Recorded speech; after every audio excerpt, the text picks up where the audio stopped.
Hey everybody, this is the introduction to Richard Wolin's book, French Intellectuals, the Cultural Revolution, and the Legacy of the 1960s.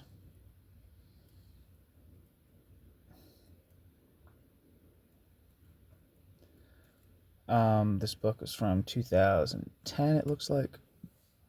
It says, for my students at the University of Paris and the University of Nantes from 2005 to 2008. And it begins with a quote.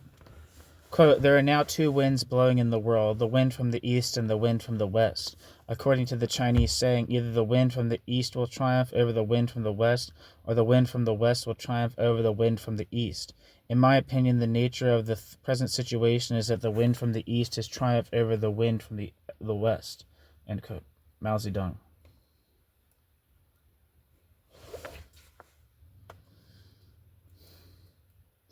The table of contents for this book are introduction, which is what I'm reading here, the Maoist temptation.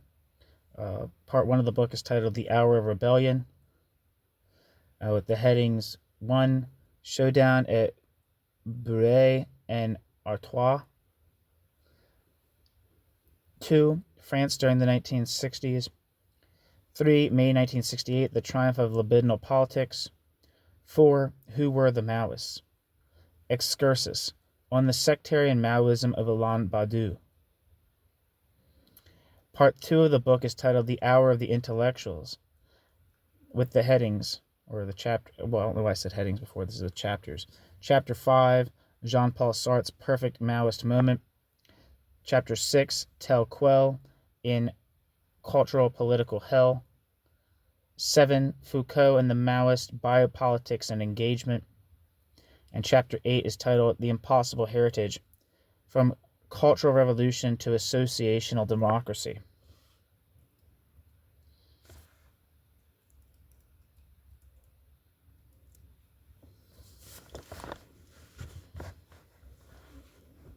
And starts with, here's the prologue. It starts with a quote, quote, if you can remember anything about the 60s, you weren't really there. And Paul Kantner of the band Jefferson Starship, which used to be Jefferson Airplane. I love that song White Rabbit so much. Also, don't you want somebody to love? Don't you need somebody to love? I think my parents saw Jefferson Starship kind of recently, and they said they were very good.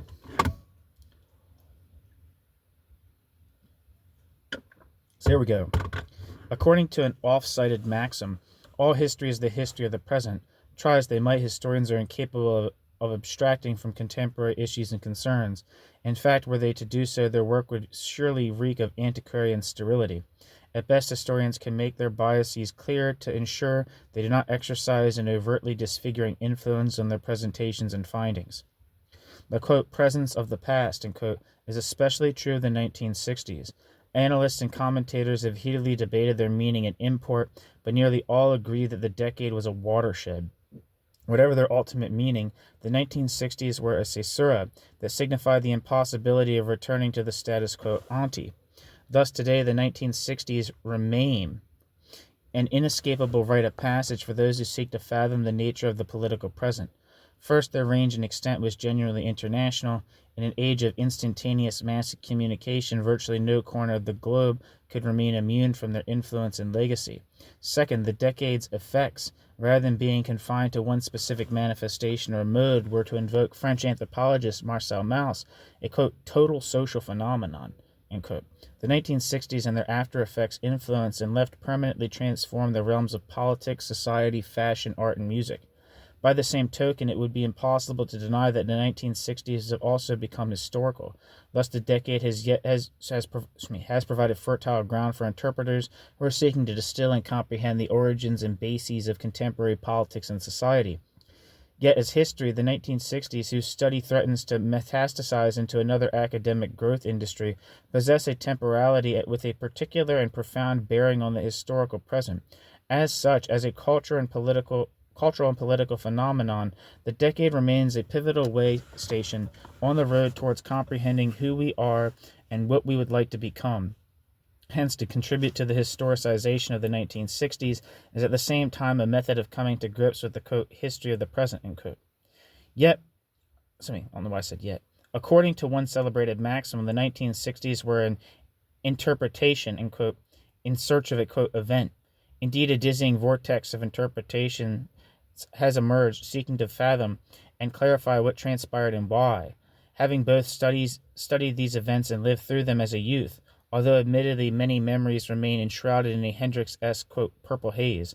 At this point, when asked about their ultimate meaning, I am often tempted to fall back on Chinese premier Zhou Enlai's immortal response when asked to comment on the historical import of the French Revolution, quote, "It's too soon to tell," end quote.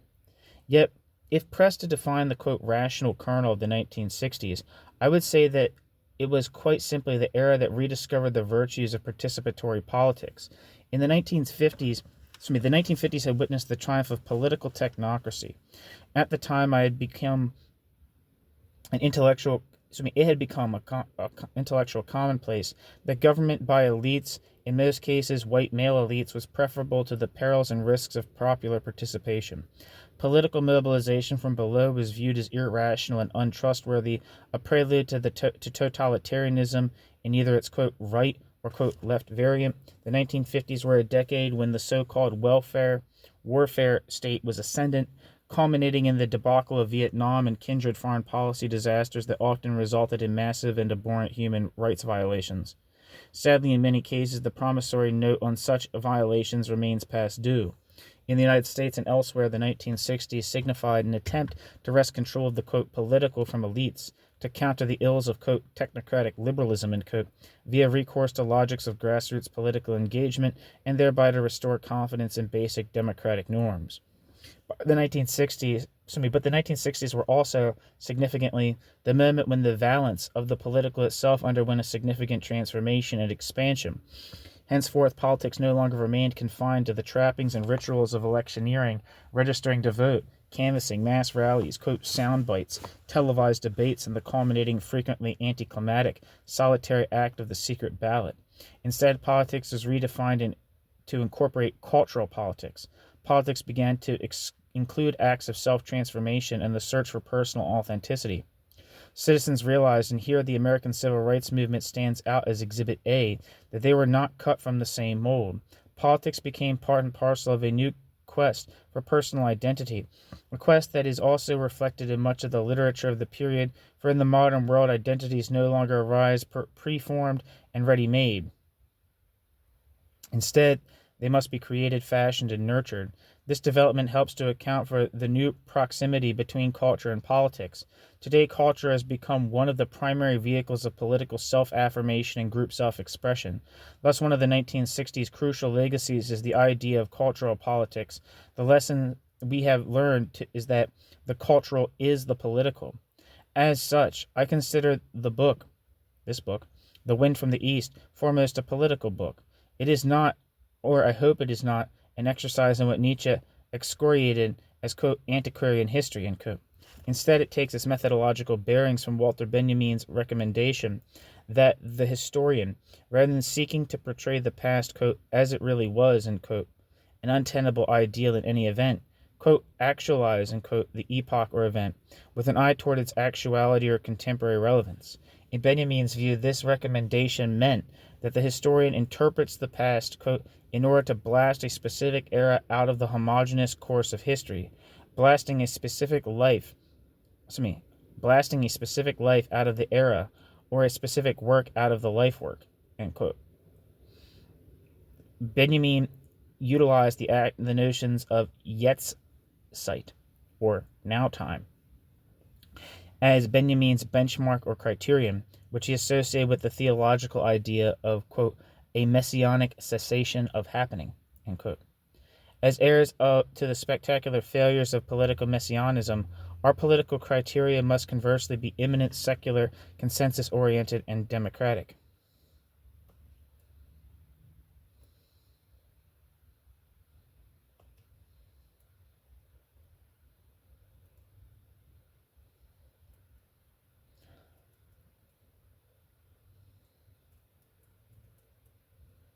The book, The Wind from the East, represents a modest attempt to capture the meaning of the 1960s via, quote, indirection, through attention to an exotic, alternately serious and playful political detour taken by French youth, or a prominent segment thereof, during the late 1960s and 1970s, the infatuation with cultural revolutionary China, and more generally with what came to be known as Mao Zedong thought.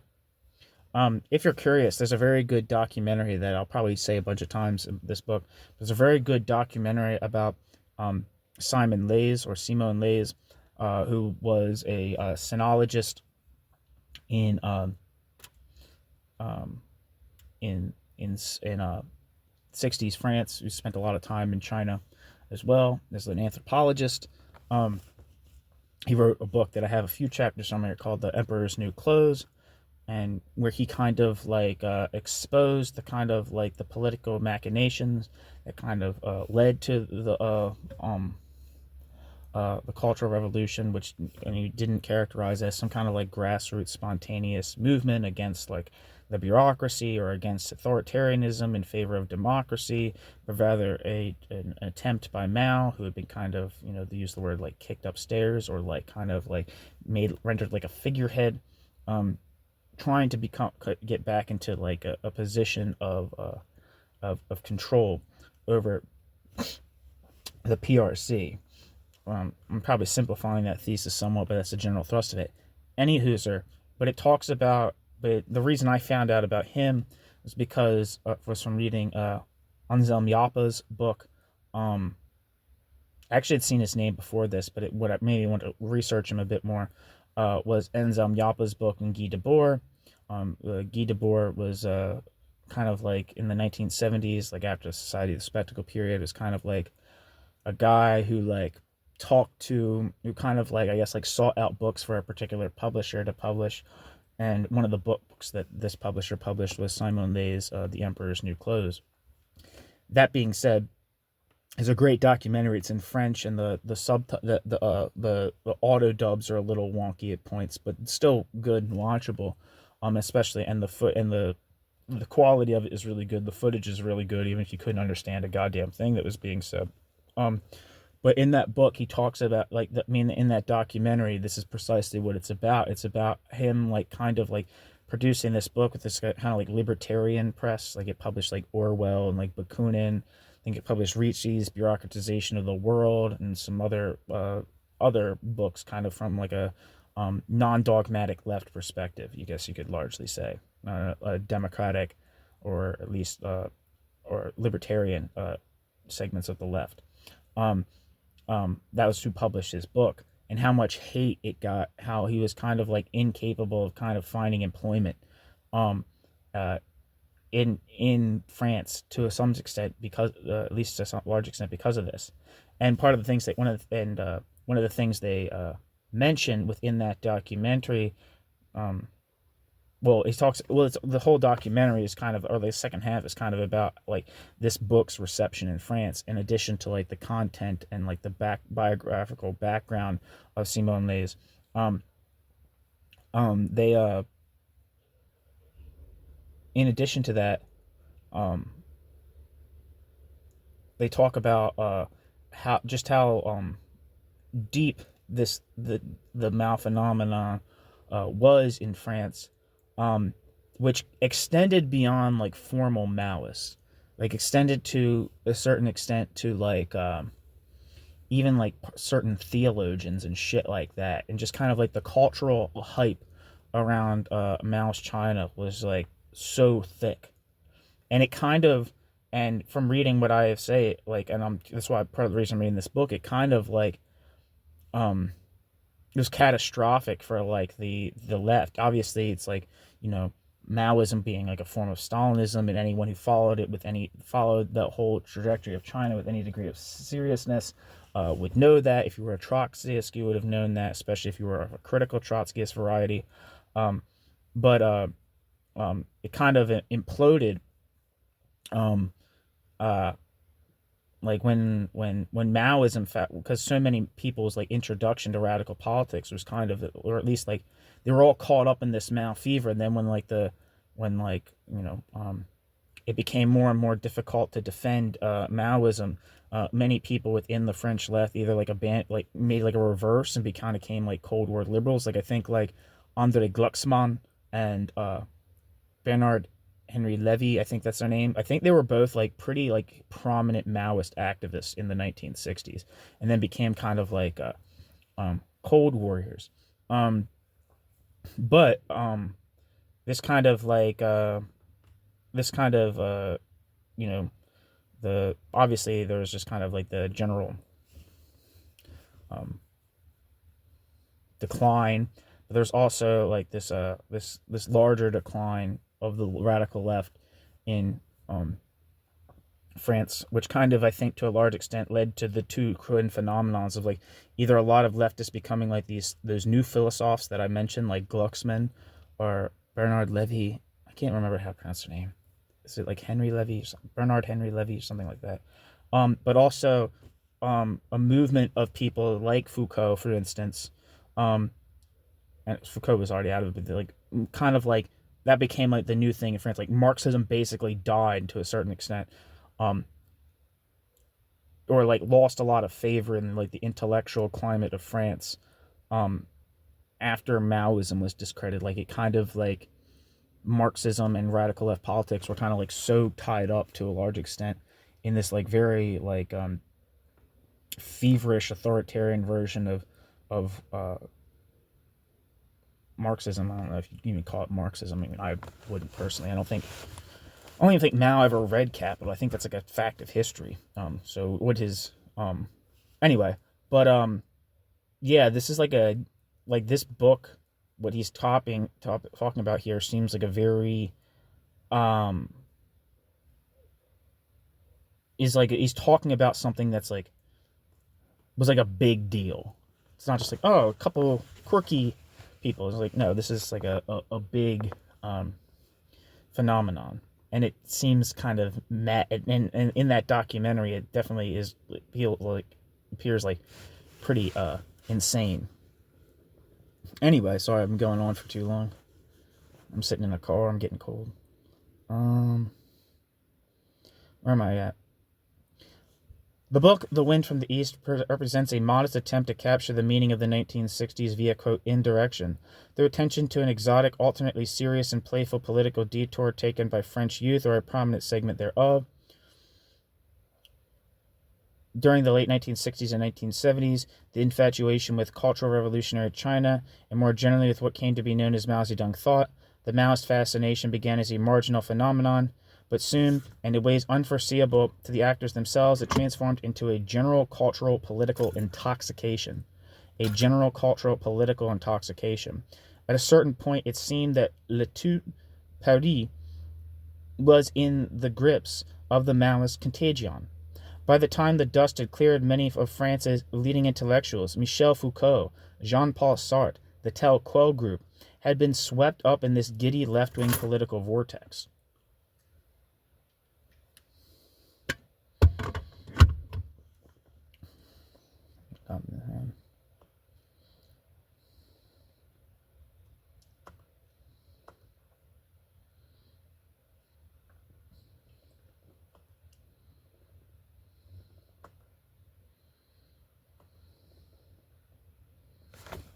Sorry, I want to copy that down. Sorry.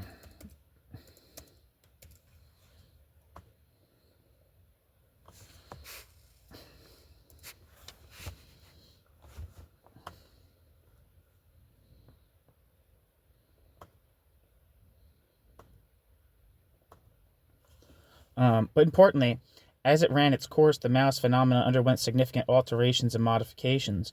Ultimately, what began as an exercise in revolutionary dogmatism was transformed into a Dionysian celebration of cultural pluralism and the right to difference.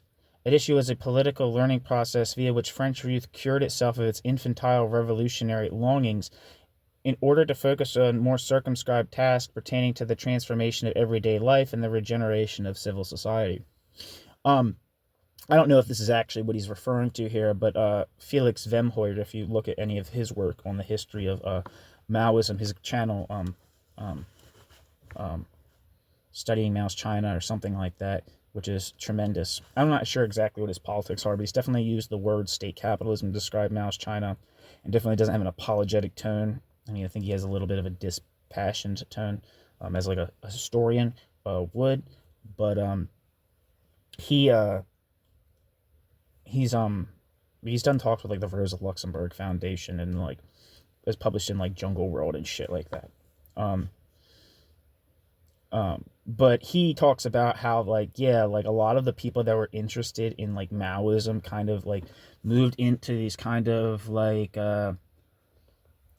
he says it says here more circumscribed tasks. I don't know, but I think a lot of people that were kind of like involved in this shit kind of like abandoned kind of like the class struggle-y kind of stuff and moved, or if they did, they kept into it where they kind of like moved into like a social democratic direction, I think, maybe like with like Mitterrand.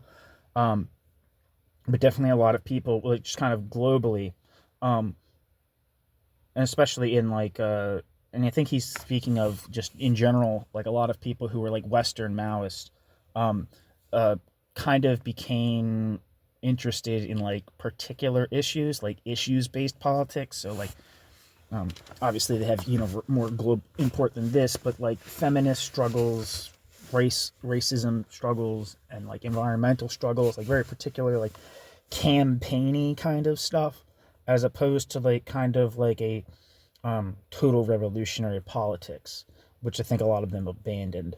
And I think this is kind of true in like France, but it's also true, I think, of like I think a lot of people that were involved in like the Green Party, for instance, in Germany, were like people, or at least like a lot of former Maoists joined the Green Party in Germany. Sorry, I'm talking so much. Although French Maoism cannot take sole credit for this salutary redirection of political energies, it remains an integral part of the story. It also had a strangely beneficial effect on French intellectuals, curing this Mandarin caste of its residual elitism and thereby helping to promote a new, more modest and democratic cultural sensibility. For in the aftermath of the May Revolt, when Maoism had reached its zenith, French intellectuals learned to follow as well as to lead. Much of this development was captured by Foucault's felicitous coinage. The specific intellectual had supplanted the universal intellectual. And further nuance or twist, the democratic intellectual would replace the vanguard intellectual, or of the Jacobin Bolshevik mold. One of the most gratifying aspects of writing contemporary history is that many of the protagonists remain alive and often motivated to speak, at times volubly. I don't know what word is that? I don't know. About their experience. I have benefited immensely from conversations with Daniel Cohn-Bendit, Jean-Pierre Le Goff, former situationist Mustafa Kayati, Tony Levy, brother of the Gauche Proletarian leader Benny Levy, who I said has become like a Cold War kind of guy, Alain Touraine, as well as numerous bystanders and foot soldiers of the May movement. Both Cohn-Bendit, I don't know if it's actually Cohn-Bendit or Cohn-Bendit, because he's German, right? Cohn-Bendit and Touraine composed on-the-spot analyses of the May events, obsolete communism, the left-wing alternative, and the May movement, respectively. To my understanding, the left-wing alternative kind of obsolete communism, the left-wing alternative draws heavily on the work of Socialissime Barbarie, I think, to the point of like near plagiarism. So I don't know how that kind of like overlaps with any kind of potential Maoist influence. At one point, Cohn-Bendit vowed he had, quote, nothing more to say, end quote, about May. I would like to thank him for generously ignoring this pledge. Touraine is one of the premier sociologists of our time. His theory of the, quote, return of the actor, end quote, has drawn many of the right conclusions and insights from the May events. The course of history is not unalterable. Quote, events happen, and meaningful historical change occurs, something that the structuralist generation had denied. This change is initiated by people acting in concert who seek to reassert meaningful control over their lives and over the pace of historical change. Chapter 7, titled Foucault and the Maoists, Biopolitics and Engagement, was co-written with Ron Haas, Haas, a former student and friend whose intimate knowledge of the French May and the corresponding gauchiste, leftist milieus and groupuscules has never ceased to amaze me. Ron and I first began discussing these events 10 years ago at Rice University. Since then, he has completed his own study of one of the relatively unsung heroes of the post-May era, the pioneer of homosexual liberation, Guy Hockengam. I never know how to pronounce this guy's name. I think he wrote like the Screwball Asses or whatever. It's Hockenghem.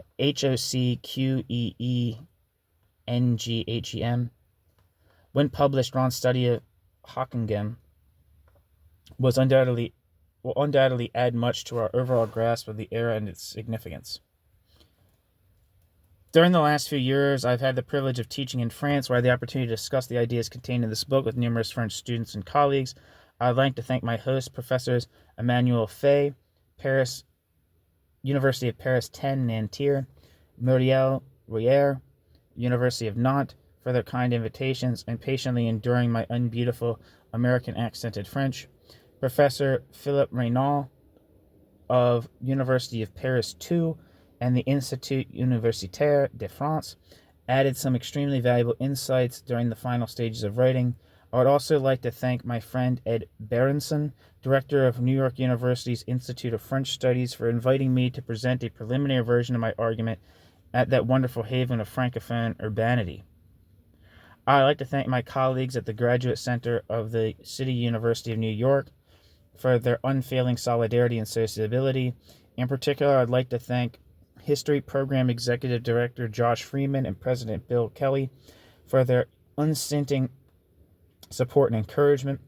At the Graduate Center, I've been blessed with the punctual aid of Research Assistant Ran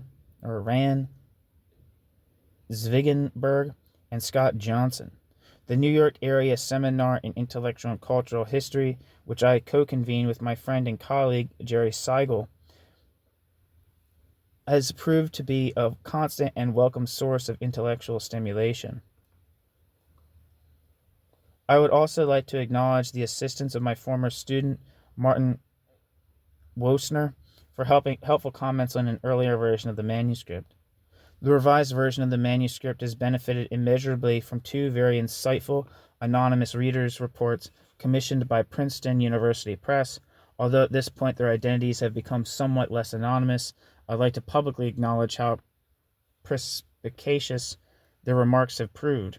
At a crucial stage, Martin J., University of California, Berkeley, and Carolyn Dean, Brown University, read the chapter on Quel with insight and discernment and helped me to reformulate my interpretation. My non-Perel editor at the press, Brigitte von Weinberg, provided a thoughtful and detailed chapter-by-chapter, virtually line-by-line commentary on an earlier manuscript draft. Without Brigitte's keen eye for intelligibility and coherence, the final version of this book would undoubtedly be infinitely poorer. At this point, she has selflessly and graciously edited 3 of my books. With any luck, she will be willing to edit 3 more.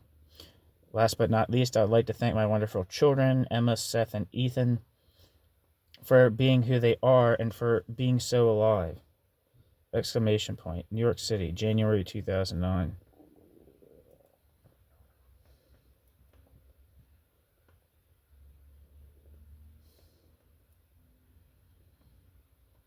Okay, so introduction. The Maoist temptation. Quote, "It is true enough, millions of people have jobs which offer no reason for living. Neither production nor consumption can provide existence with meaning, ... If the present phase of history can be defined in terms of ballistic missiles, thermonuclear weapons, the moon race, and the arms race, should we be surprised that part of the student population wavers towards the negation of the hippies, and aspiration towards redemptive violence, and escape towards a new utopia?" End quote. Romain Aron in La Révolution introuvable.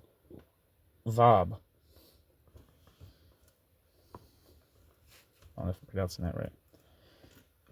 It is a remarkable fact that some 40 years later, the year 1968 remains an obligatory point of reference for contemporary politics. During the 2008 presidential election, one of Barack Obama's campaign pledges was that he would elevate American politics to a plateau of unity beyond the divisiveness of the 1960s. The John McCain campaign, for its part, tried repeatedly to tarnish Obama's luster by dramatizing his association during the early days of his political career with former 1960s radical William Ayres. Similarly, during the 2007 French presidential campaign, both main candidates felt compelled to take a stance on the heritage of May 1968. For the eventual winner, Nicolas Sarkozy, the May events served as a negative touchstone. Playing on the nation's insecurities following a series of riots in immigrant suburbs, Sarkozy labeled May 1968 as a turning point in French history when respect for authority declined and moral anarchy gained the upper hand. Conversely, the socialist candidate, Ségolène Royal, made a point of holding her final election rally in Charléty Stadium, which had been the site of one of the May Revolt's largest political rallies. In Germany, too, the 1960s have served as an important point of reference for making sense of contemporary politics. In 2001, photos surfaced showing Foreign Minister and 68er Joschka Fischer angrily hurling a brick at a policeman during a 1973 demonstration. I think Joschka Fischer might be like a historian. I think he might have written books with... Maybe I'm thinking of someone else, but I feel like that name sounds familiar, and the name that I'm associating with is Marcel Vanderlinde, but I'm not sure. Among conservatives, the image depicting it, or maybe Karl Heinzroth of Germany, is like a wildcat kind of dude, or at least he was. I don't know if he is now or not. But depicting a confrontation that had occurred nearly 30 years earlier, provoked a flood of accusations alleging that Fischer was unfit for office. Maybe I'm thinking of someone else. If he's a politician. I don't think this person I'm thinking of is a politician, so scratch what I said. Anyway, more generally, the episode gave rise to a groundswell of national soul-searching about how to historicize the unsettling political tumult of 3 decades earlier. In many respects, the year 1968 was an annus mirabilis with global political repercussions. The specter of revolution materialized in Peking, Mexico City, New York, Chicago, Berlin, Warsaw, and Prague, where tragically hopes for, quote, socialism with a human face, and, quote, were brutally crushed under the tread of Soviet tanks. In France, however, events unfolded according to a somewhat different logic. As elsewhere, the revolt was begun by students, but one of the main uprising's unique aspects was that within a fortnight, French workers decided to join forces with the student demonstrators. This potent student-worker alliance led to a massive general strike that paralyzed the central government and at one point compelled President Charles de Gaulle to flee. When the smoke had cleared, 8 to 9 million French men and women had joined the strike. France has experienced its greatest social unrest since the 1930s. The book, The Wind from the East, represents a modest contribution to making sense of these challenging and tumultuous events by focusing one of May 1968's neglected backstories, the wave of xenophilia that crested in France later that decade. It seeks to illuminate the whole. The story begins with a small group of gauchistes, political activists who had positioned themselves to the left of the French Communist Party, who were students of Marxist philosopher Louis Althusser at the prestigious École Normale Supérieure, fascinated and impassioned by political events that were transpiring nearly half a world away. They began to identify proudly with Mao's China, which they came to perceive as a panacea for metropolitan France's own multifarious social ills. None spoke Chinese, and reliable information about contemporary China was nearly impossible to come by, since Mao had basically forbidden access to outsiders. Little matter. The less these normalines knew about contemporary China, the better it suited their purposes.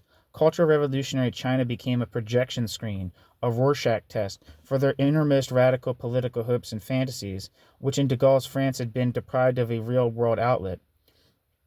China became the embodiment of a, quote, radiant utopian future, end quote, by, quote, becoming Chinese, end quote, by assuming their identities as French incarnations of China's Red Guards. These dissident Althusserians sought to reinvent themselves wholesale. Thereby they would rid themselves of their guilt both as the progeny of colonialists and more generally as bourgeois. I'll copy that down, that's good stuff.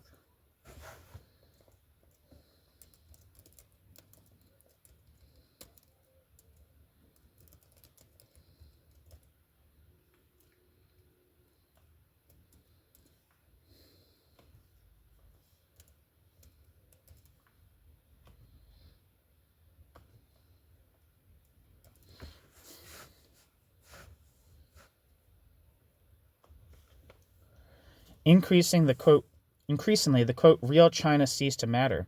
Instead, issue are questions of political eschatology. The quote, successes of Chinese communism, or its imagined successes, would magically compensate for the abysmal failures of the communist experience elsewhere. The young gauchis viewed themselves as peu et deux, true believers who refused to compromise with the sordid realities of contemporary France. In their eyes, there could be no going back to the faded glories of French republicanism, a tradition that in their view had been fatally compromised by the legacies of colonialism and Gaullist authoritarianism. One senses that if the Cultural Revolution did not exist, the gauchis would have had to invent it. Mao's China offered the students a way to perpetuate the intoxications of the French revolutionary tradition, the glories of the Bastille, of Valmy, of the Paris Commune, in an era when the oppressive nature of, quote, really existing socialism, quote, had reached undeniably grotesque proportions, which are, in my view, at least in this period, in this post-Stalin period, were nothing compared to that of the culture of Mao in the Mao's China in Great Leap Forward, the 100 Flowers campaign or the anti-rightist campaign, the mass incarceration, or I don't know how many of them is, but just virtually the incarceration of every Trotskyist that remained on the mainland. These are the grotesque proportions of Eastern Europe in this particular period were nothing compared to Mao's China in this period. I think Mao's China has the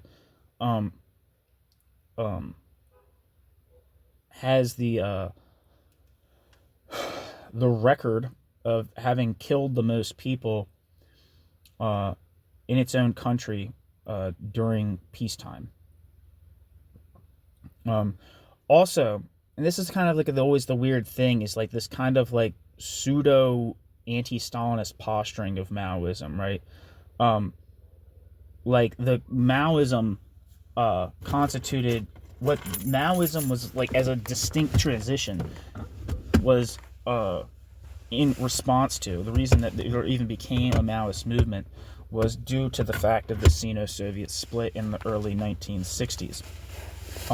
And what they were basically, to my understanding, besides disputes about how much assistance China was going to get and what the Soviet Union should be giving to China, there was also a contempt for the concept of mutual coexistence, right? They weren't going to their idea of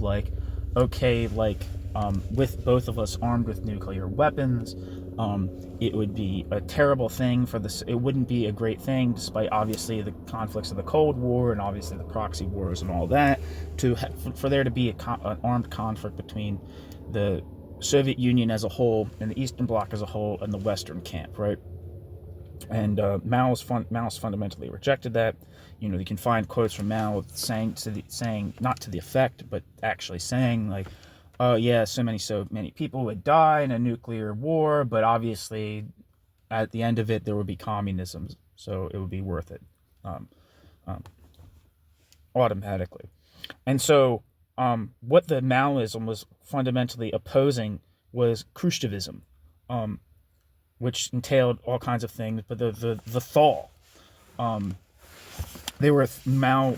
I believe that Mao's China was most really enthusiastic about the repression of Hungary. I'm not exactly sure about that, but I feel like I've read that. So maybe I didn't read that, so don't quote me on it. But also, when they were anti-revisionists, they were talking about post-Stalin, the post-Stalin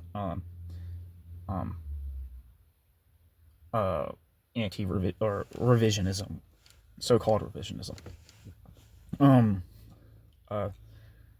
It was just because of the Cultural Revolution, there's this idea of it being spontaneous and kind of grassrootsy and kind of the people and stuff.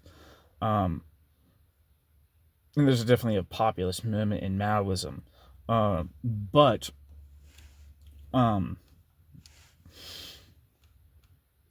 they viewed themselves as a continuation of the Stalinist tradition. They viewed Stalin as like a great figure in like the history of Marxist thought. So some people try to not include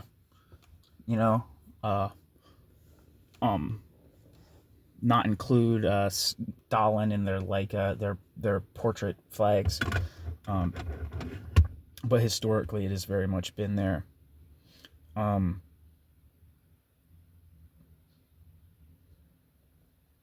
Yeah. And if you read the book, you should check. If you're interested in this, you should definitely check out the book that I have on here about Althusser, The Detour of Theory by Gregory Elliott. But he talks about how this is a side. This isn't even related to what I was just saying, really, or it's kind of sort of is. But the degree to which Althusser was kind of like a closet Maoist. Like, he was in the Communist Party because he viewed the Communist Party as you can't do anything without the party. And it was not sufficiently corrupted to become, to abandon it, to reject it. But he was definitely of a Maoist disposition. He was definitely like a big, there's kind of like running throughout his work.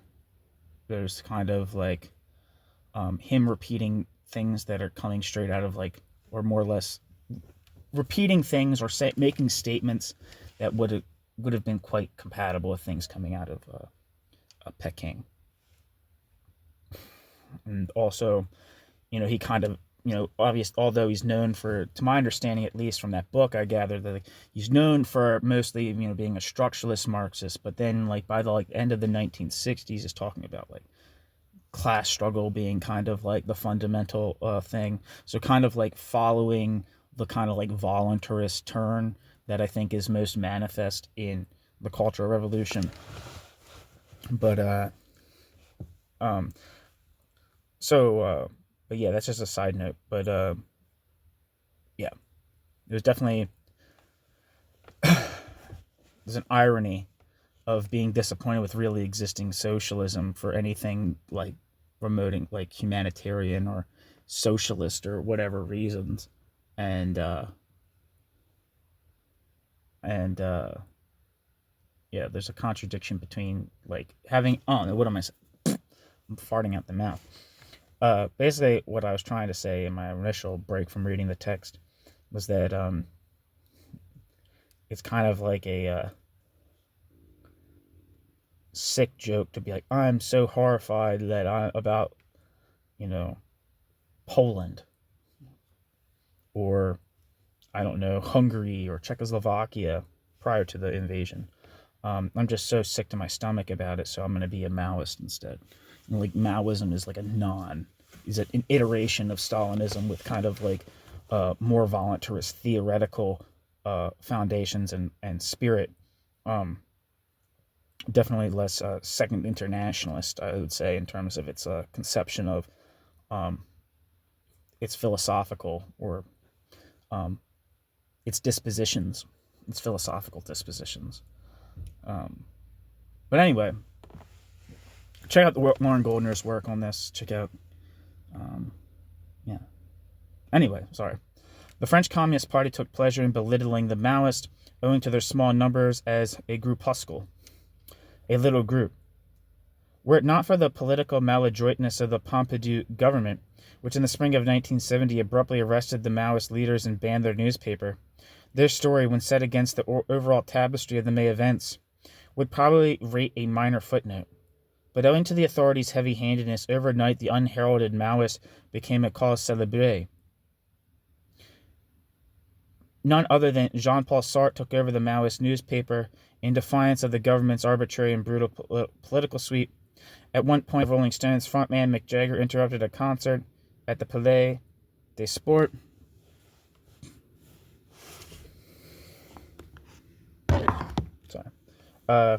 Palais des Sports stadium to plead for the imprisoned Maoist's release. Suddenly, unexpectedly, Maoism had acquired immense cachet That's how I say it. Is it cachet? It's cachet, right? As political chic. It began attracting prominent intellectuals, Michel Foucault, as well as tel quel luminaries Philippe Sollers and Julia Kristeva, who perceived in Maoism a creative solution to France's excruciating political immobilism. After all, the Socialist Party was in total disarray. The Communists had become a, quote, party of order, end quote. The Gaullists, with Pompidou on the helm, now at the helm, pointedly refused to relinquish the reins of power.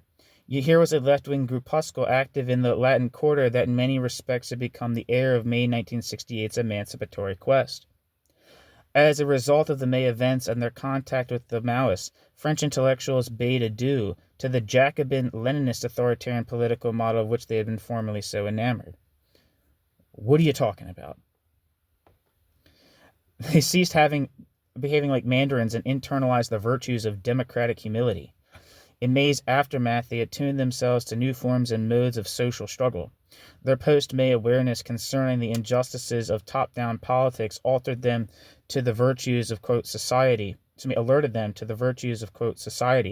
political struggle from below, as if you needed Maoism for this to happen. As if there wasn't like a whole syndicalist tradition in France, or like the tradition of the councils, that you needed somehow like Maoism was really introducing something to new in the French political landscape. I mean, I suppose it was, but not. You didn't need Maoism to tell you about what's wrong with like hierarchical things, which is a joke. It's a joke. But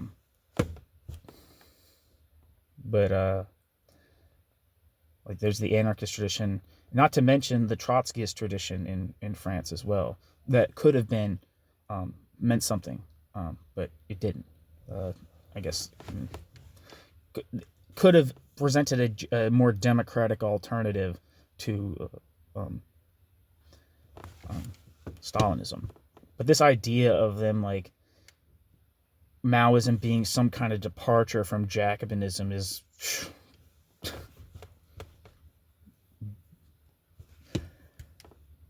ridiculous. In May's aftermath, they attuned themselves to new forms and modes of social struggle. Their post-May awareness concerning the injustices of top-down politics alerted them to the virtues of, quote, society and political struggle from below. In consequence, French intellectual life was wholly transformed. The Sartrean model of the engaged intellectual was upheld, but its content was totally reconfigured. Insight into the debilities of political vanguardism impelled French writers and thinkers to reevaluate the Dreyfusard legacy of the universal intellectual, the intellectual who shames the holders of power by flaunting timeless moral truths. The Maoist story is worth telling insofar as it represents a paradigmatic instance of a constructive political learning process. The Maoists started out as political dogmatists and true believers, but they soon found it impossible to reconcile their pro-Chinese ideological blinders with the emancipatory spirit of May. Once they ceased deluding themselves with revolutionary slogans, they began to understand politics in an entirely new light. This is such a this is trash. Yeah, they learned to stop being radicals, because their Maoism became unsustainable, and that was like a good thing. So it was like an instructive thing to go through this process of like supporting like totalitarianism, to come to like some contentment with the status quo and focus on alleviating this or that particular issue. Anyway, sorry. Maybe I'll listen back to this and think, what was I saying? But I think I'm right here. But they soon found themselves impossible to reconcile their pro-Chinese ideological blinders with the emancipatory spirit of May. Once they ceased deluding themselves with revolutionary slogans, they began to understand politics in an entirely new light. The idea of cultural revolution was thereby wholly transformed. It ceased to be an exclusively Chinese point of reference. Instead, it came to stand for an entirely new approach to thinking about politics, an approach that abandoned the goal of seizing political power. instead sought to initiate a democratic revolution in mores, habitudes, sexuality, gender roles, and human sociability in general.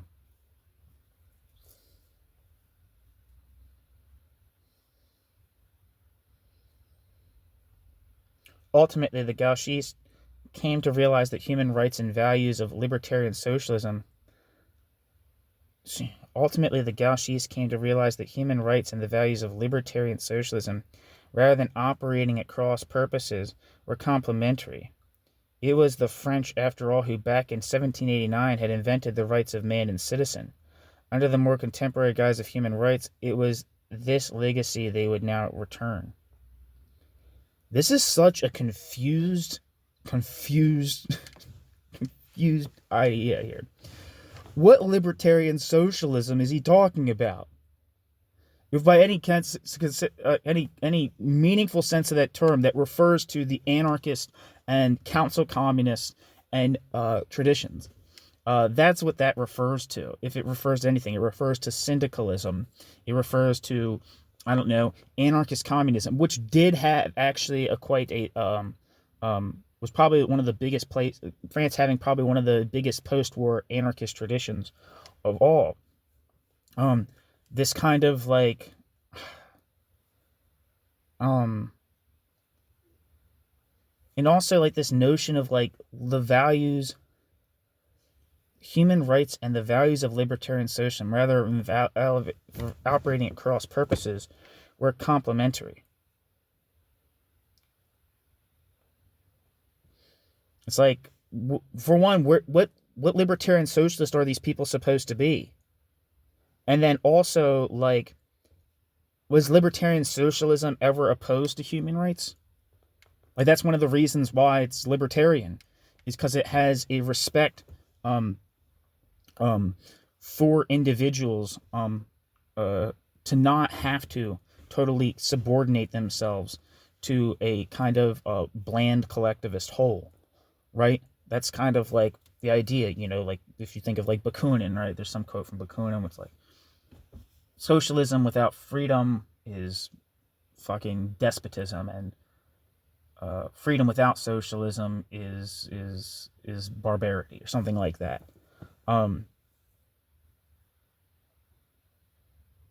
This very much feels to me like this guy is just like riffing.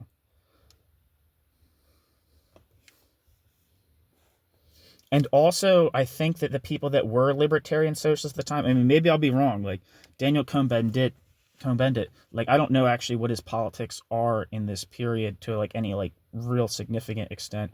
And also like how committed he was to them in like some kind of like long-term thing, because he becomes kind of like, I think, a pretty generic like Green Party kind of guy later. But like, if you think of like the people that are big, that would have been big at this time in the field of like libertarian socialism, that did have some kind of influence, like Guy Debord, like the tradition of Socialissimo Barbarie, or the anarchist tradition, they would not have, like, they would have been able to see, at least I would hope they would be able to see, and I think they did see through what Maoism presented itself to be.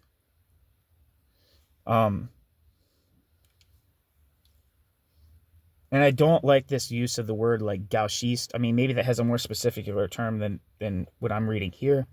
But like this term gauchiste, to strictly apply to like Stalinists to the left of the Communist Party, like gauchiste being Maoist as such, it's ridiculous.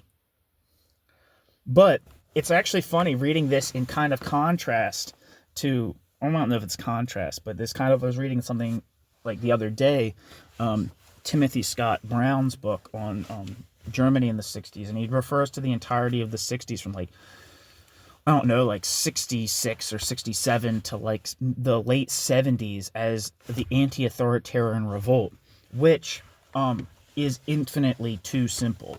Definitely a wing of it, and definitely initially it started as an anti-authoritarian revolt, but there was definitely always the influence of like so-called like Marxist-Leninism and third worldism, which were not anti-authoritarian. They might have been against particular instance or like social injustice or a particular instance of social injustice, but they were not anti-authoritarian as such. Think like that's just like too much. That whole just casting it as the anti-authoritarian revolt is such a mistake, and then casting the '68 generation as gauchiste and Maoist, or the radical left of the '68 generation is like Maoist, as a whole. Like these seems like there's way in both of these kind of frameworks. There's just way too much of a broad brush. I don't know. I usually don't when I'm reading something. I'm like, I'm not that opinionated, but I'm reading this. I'm like, God, this is off base. Maoism, a form of libertarian socialism.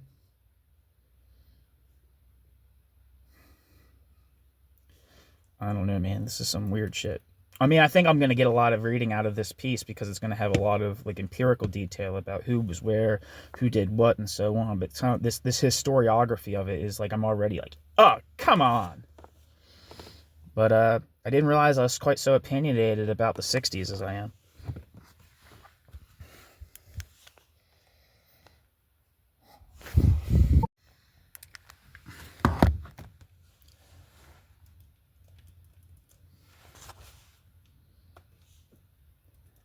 New section. An interpretation in search of an event. It has often been said, perhaps only half in jest, that May 1968 in France is a, quote, interpretation in search of a, quote, event. So concertedly have historians, pundits, and politicians struggled to impose intellectual sense on a sequence of events that at every turn seem to defy tidy conceptual coherence. In both France and the United States, the idea that the 1960s were an unmitigated catastrophe has become a staple conservative ideology. On this side of the Atlantic, one of the commonplaces of neoconservative history writing is that the social disequilibrium of the post-war period, urban riots, drug use, accelerated divorce rates, and declining respect for authority, can uniformly be traced to the 1960s, purportedly one of the most disastrous decades in American history. Norman Podhoretz, one of neoconservatism's founding fathers, believes that the 1960s witnessed a process of irreversible cultural demise. Quote, Audin's low, dishonest decade, of course, was the 1930s. Its clever hopes centered on the construction of a workers' paradise in the Soviet Union. Our counterpart was the 1960s, and its less clever hopes centered not on construction, but on destruction, the destruction of the institutions that made up the American way of life, end quote. In the eyes of Newt Gingrich, American history possessed a 250-year narrative coherence until the 1960s, when, owing to the excesses of liberal elites and countercultural hedonism, everything unraveled.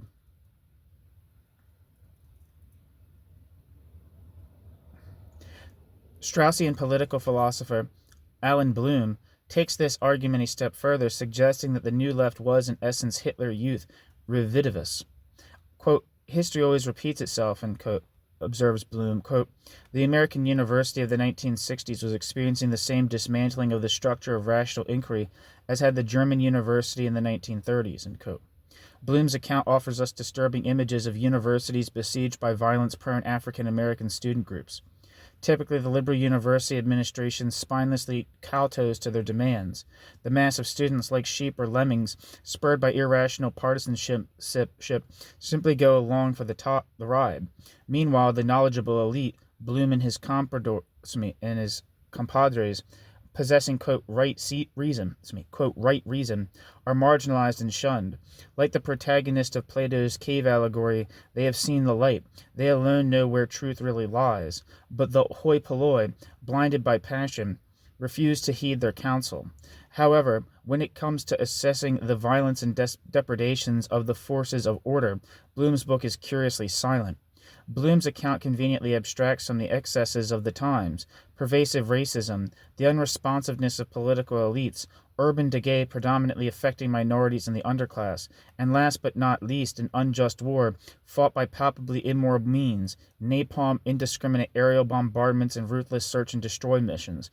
In the course of the American drive to halt the spread of communism in Southeast Asia, Some 2 million Vietnamese, most of whom were civilians, lost their lives. In neoconservative lore, the Vietnam conflict was ultimately a, quote, good war. Yet the American will to fight was treacherously undermined by liberals, protesters, and draft dodgers. Ultimately, the generational war at home tragically and ineluctably sabotaged the war effort abroad, depriving America of victory against a godless and noxious geopolitical enemy.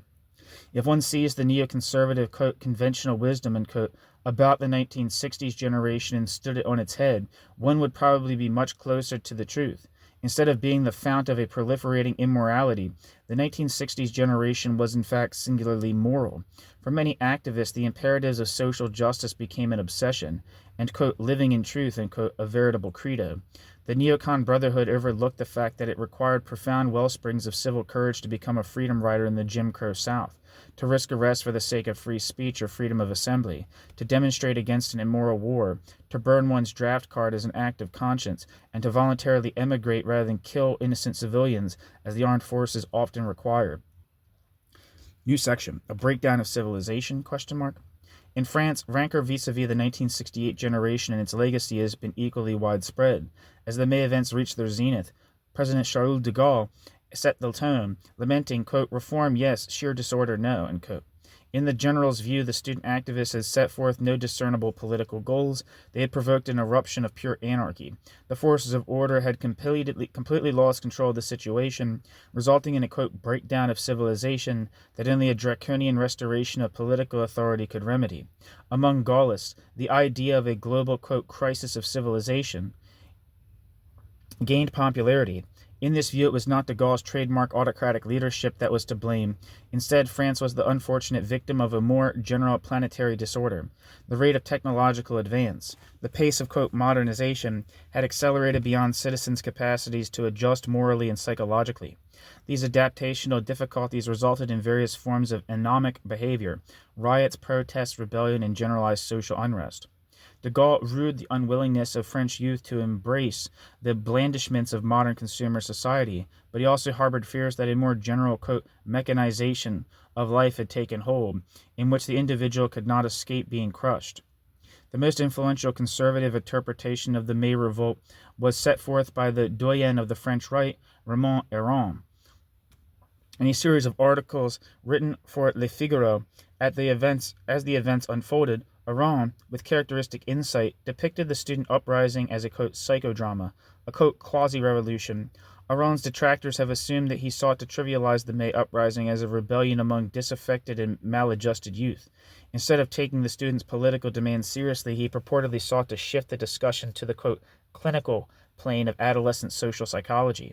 Aron's critique captured something essential about the May movement that few other observers had noted. Although the insurgents repeatedly paid lip service to the ideas of the French revolutionary tradition, their allusions were largely rhetorical. They remained on the plane of citation or pastiche. The 68ers were aping their 18th and 19th century progenitors. The May events were a grandiose instance of revolutionary pantomime. Hence, the chasm between the revolt's rhetorical dimension and the actors' real intentions, which were, quote, reformist rather than, quote, revolutionary. Aron recognized that the May insurrection represented not the culmination of the French revolutionary tradition, but its last dying gasp.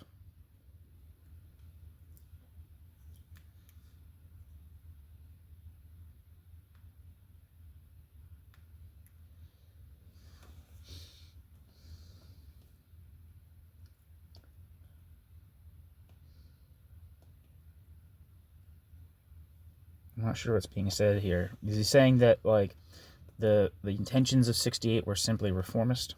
Is that what's being said here? Aron recognized that the May insurrection represented not the culmination of the French revolutionary tradition, but its last dying gasp. Equally hostile to May's legacy were the revolt's Republican detractors.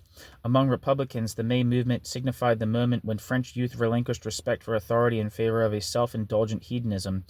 Heretofore, French society had been structured by venerable social institutions, the university system, the Catholic Church, the army, trade unions, political parties, and so forth. With the triumph of May's anti-authoritarian credo, these institutions suddenly lost their legitimacy.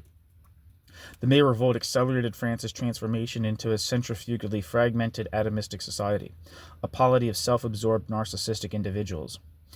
Worse still, it was the moment of France's permanent and irreversible, quote, Americanization. In this view, in May's aftermath, it became possible to form meaningful and lasting achievements. Social solidarity had been permanently eroded, sacrificed on the altar of American-style possessive individualism. The Republican excoriation of May enjoyed a resurgence during the 1990s, in part owing to the popularity of novelists such as Michel Houellebecq and Michel Le Dantec. Houellebecq's novels are inhabited by a rogues gallery of dysfunctional personality types. They wander desultorily from mind-numbing jobs, often in the high-tech sector or sex tourism industry, to dispassionate, unfeeling relationships suffused with anonymous mechanical sex. Unable to emote or to connect, Houellebecq's protagonists lead lives of quiet desperation, which the novelist depicts with eloquent candor. Quote, "Your taxpayers are up to date. Your bills are paid on time. You never go out without your identity card. You haven't any friends. ... The fact is that nothing can halt the ever-increasing recurrence of those moments where your total isolation, the sensation of an all-consuming emptiness, the foreboding that your existence is nearing a painful and definitive end, all combine to plunge you into a state of real suffering. ... You have had a life. There have been moments when you were having a life. Of course, you don't remember too much about it, but there are photographs to prove it." End quote.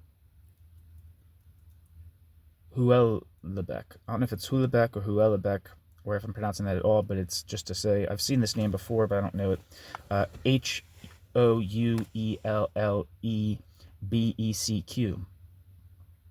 Although Houellebecq's characters are too young to have been 68ers, their psychological and emotional failings are meant to reflect the era's disastrous political and cultural legacy.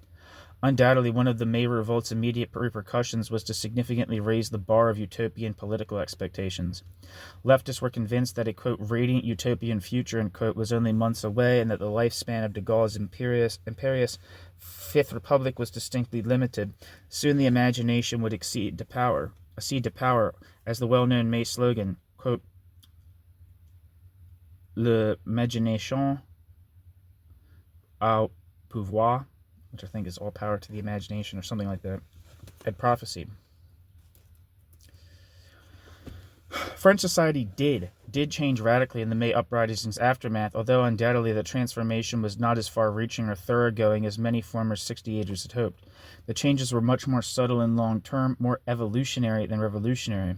For the most part, they transpired in the more indeterminate realm of cultural politics, which helps to account for the significance that the Chinese Cultural Revolution assumed in the eyes of various leftist student groups. The transformation in question pertained to modes of sociability and the perception of social roles, to questions of sexuality, claims to authority, and the status of heretofore underrepresented or marginalized social groups, women, immigrants, gays, and the unemployed. At best, the May Revolt effectuated a sweeping and dramatic transformation of everyday life. Not in the ways that the people who wanted a transformation of everyday life wanted. The politics of everyday life functioned as an exit strategy, allowing French youth to escape from the dogmas of orthodox Marxism as well as the ideological straitjacket the French Communist Party imposed. It enabled the activists to address a variety of pre-political, quote, existential concerns, issues pertaining to psychology, sexuality, family life, urbanism, and basic human intimacy. I mean, I think there's a certain degree, I'm reading this book by Mark Poster, it's about existentialism and Marxism in France, existential Marxism in France. But it talks about how, like, literally there was, like, a Sartre cult. Like, not cult, but, like, literally, like Jean-Paul Sartre and existentialism in the post-war period were a phenomenon. And what they emphasized in this period before there was really, like, the political synthesis and the political conclusions when, like, Sartre more or less, like, worked through, you know, his compatibility of his philosophy with politics. Was basically precisely this, of this kind of like sort of like hedonistic rejection of like interpreted of pre-given lifestyles, right? So sexual experimentation and so on and so forth, you know, rejection of just what you might call bourgeois norms, but totally within the, you know, obviously because there's no socialist revolution, within the confines of bourgeois society. So this is very much like a I don't know if this is like I don't know if you needed 68 for this, like the general strike and so forth. Maybe that's not what he's saying, but just like the general thrust of the 1960s, I guess, in general. But what I'm talking about, that Sartre existentialism phenomenon, that happened in the early 19 like the late 1940s, early 1950s. I think Being in Nothingness was published in like 43. But I'm not sure. Anyway, where the hell am I? Via the discourse of everyday life, the student militants were able to renew the lexicon of contemporary social criticism, making it relevant for the peculiar challenges of the modern world. One of the activists' central problems was that under conditions of late capitalism, domination was no longer confined to the wage-labor capital dyad that had been central for Marx. Instead, in advanced industrial society, the logic of commodification, the process whereby relations among persons became quantifiable, opaque, and thing-like, had surpassed the workplace, penetrating and suffusing social life in its totality. New section, the other half of the sky. During the 1960s, Maoism's popularity went hand in hand with the intoxications of Third Worldism. After all, China, the, quote, other half of the sky, unquote, was the world's most populous nation. In 1949, following 2 decades of protracted struggle, Mao successfully expulsed Chiang Kai-shek's nationalists from the mainland. Thereby, he succeeded in providing the world with a new model of revolution based on the central role of the peasantry, a model that seemed well suited to an era of global anti-colonial struggle.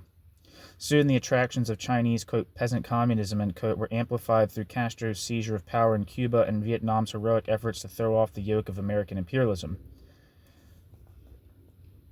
In the 1960s were a time of acute disenchantment with Western modernity. Denizens of advanced industrial society discovered that not only did affluence fail to coincide with happiness, but that the two often seemed to operate at cross purposes. A dizzying array of consumer choices led to a heightened anxiety about status.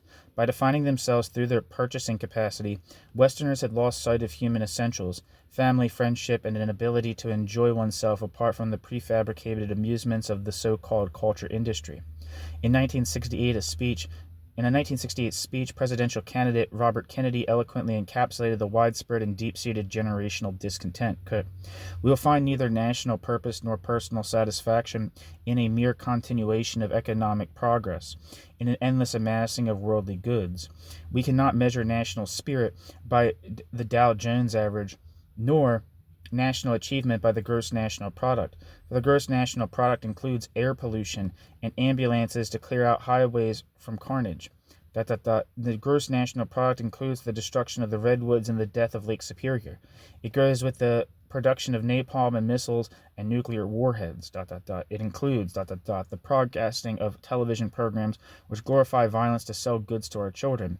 It does not allow for the health of our families, the quality of their education, or the joy of their play.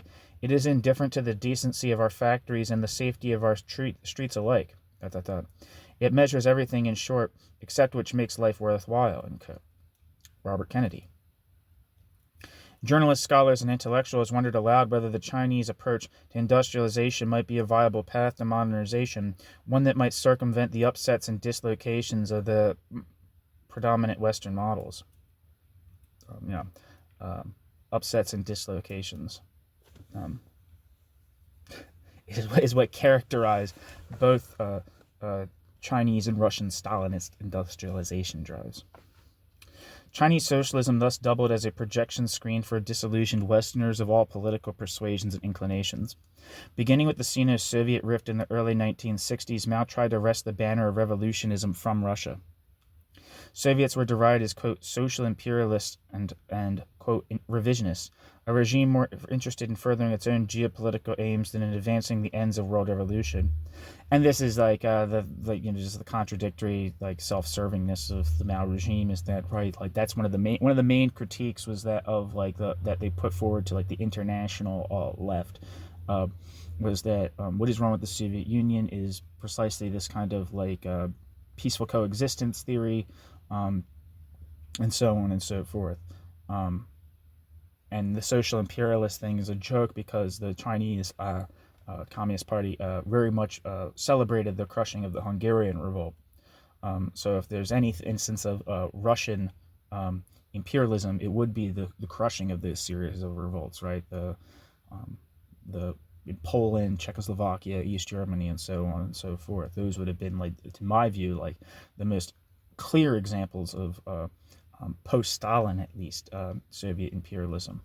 But it doesn't seem like there was. I mean, I can't speak for Czechoslovakia, but I know in the case of Hungary, they were very much not horrified at all by the repression of the Hungarian revolt, and Maoists continue not to be.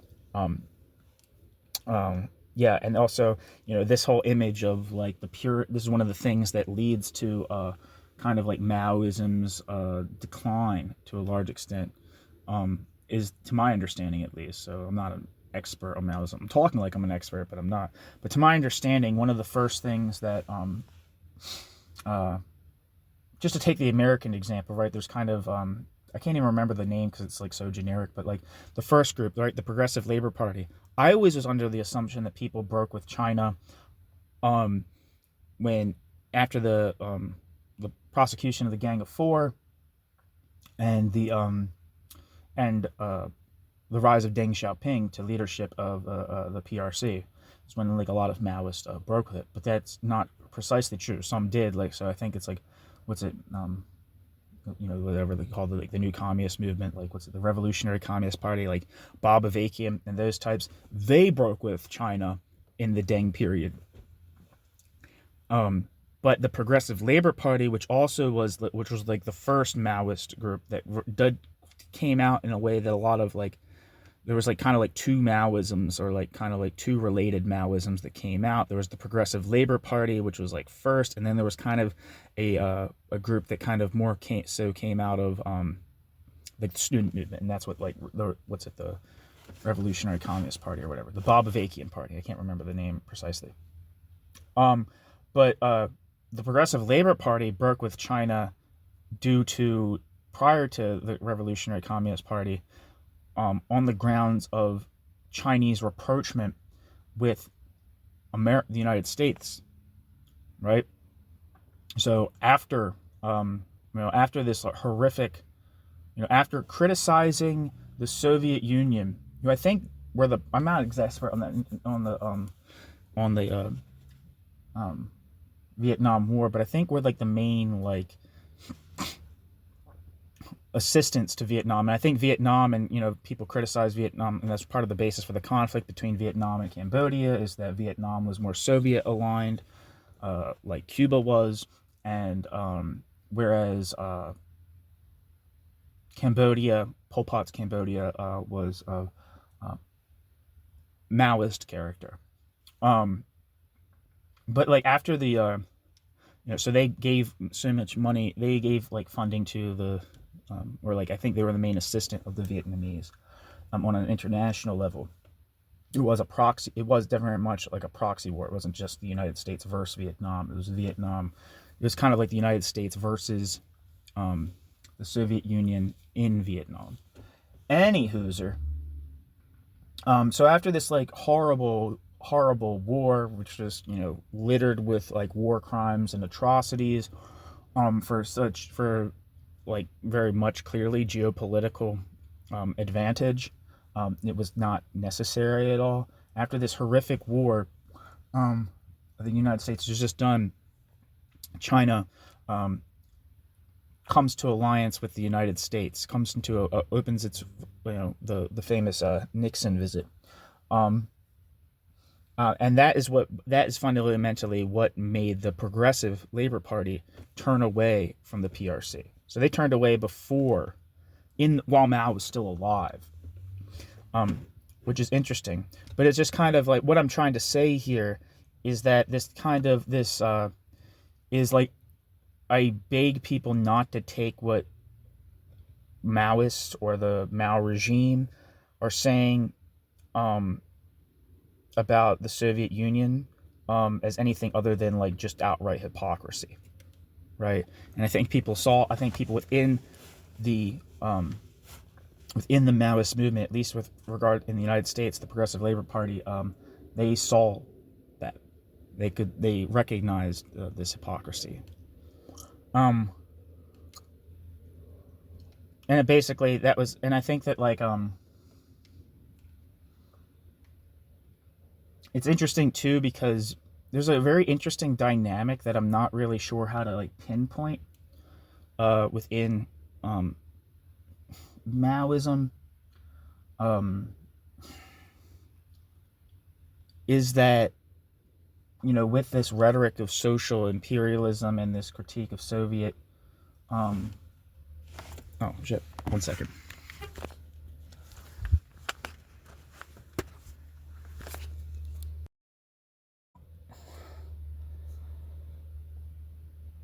Sorry, I'm getting my battery changed.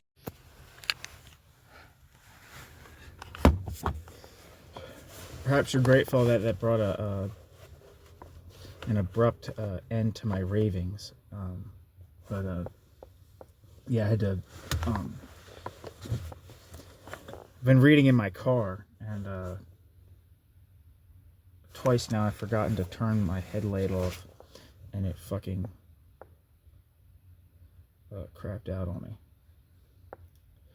So I just got the battery replaced some $200 later. So let's rock. The Soviets were derided as, quote, social imperialists, quote, revisionists, a regime more interested in furthering its own geopolitical aims than advancing the ends of world revolution. Mao's doctrine of new democratic revolution sought to transpose China's model of revolutionary struggle to other developing nations suffering from the injustices of Western imperialism. His theory proposed a two-stage process that harmonized well with the anti-colonialist zeitgeist. The first stage was defined by struggles of national liberation against colonial oppression. The second stage to undertake the political and economic transition to socialist rule. Among left-wing sympathizers, China's star rose as the Soviet Unions fell. Revelations concerning forced labor camps, the cruel suppression of the 1956 Hungarian uprising, as well as Khrushchev's flirtations with the heresies of, quote, peaceful coexistence, combined to discredit the Soviet experiment in, quote, really existing socialism, unquote. Again, I don't believe that the Chinese were opposed to the Hungarian, the crushing of the Hungarian uprising. I think they enthusiastically supported it. Also, there was forced labor camps in China as well. Yeah. But one of the things that maybe I was saying this before, but there seems to be a kind of like a weird sort of like almost like a pro-American kind of attitude among certain, vis-a-vis the Soviet Union at least, and this is what was reflected in like the rapprochement between China and the United States. But there seems to be like a sort of Chinese, like a certain, like people who coming out of like the Maoist tradition having kind of a more favorable view of the United States. Like I remember in one of the things that's on here, maybe I think it's on here, but there's like a kind of like a debate sort of between Showdown, who is a Maoist, and then like at least from my reading of like his last book on the Soviet Union, Class Struggles in the USSR, the last volume of it at least, he definitely seems to have transitioned into some more kind of like just straight up libertarian socialist than his past like sort of like pro-China attitude. I mean, what he was talking about wasn't China, but like I think the Chinese generally had the attitude, at least Maoists generally had the attitude that like things were going swimmingly in the Soviet Union, despite, obviously it wasn't perfect. That's one of the ways people like try to make themselves look not dogmatic. It's like, it's not perfect. That is like kind of like, it's a good way of playing down the seriousness of violence. Anyway, one of the things that, like, there was, like, this debate between Charlotte Bettelheim, where there's a piece by Charlotte Bettelheim in, like, New Left Review about his view of, like, the USSR constituting a form of state capitalism, and Paul Sweezy disagreeing with him. Obviously, Monthly Review Press is kind of like a sort of, like, I've heard the word soft Stalinist to describe it, and I think that's very accurate. In the sense that like they might be non-Stalinist, or as opposed to anti-Stalinist, or just kind of like duck the whole question of Stalinism, or like duck the whole, like, I don't know. But like he definitely, by like at a certain point, like the founders or whatever, thought it was some type of class society, but like it didn't have enough capitalist characteristics to be labeled capitalist. Anyway, but like one of the things that in that piece that I'm talking about, one of the things that they disagree with is that like Bedeline in this article is like vis-a-vis the United States is characterizing the Soviet Union as the aggressor in the Cold War and not the United States. Like he characterizes the Soviet Union as like as being the antagonizing the Western Bloc, as opposed to like the opposite, right? Which is usually how like leftists conceptualize the Cold War, right? That's their kind of way of saying it. It's like there wasn't really like, it wasn't like a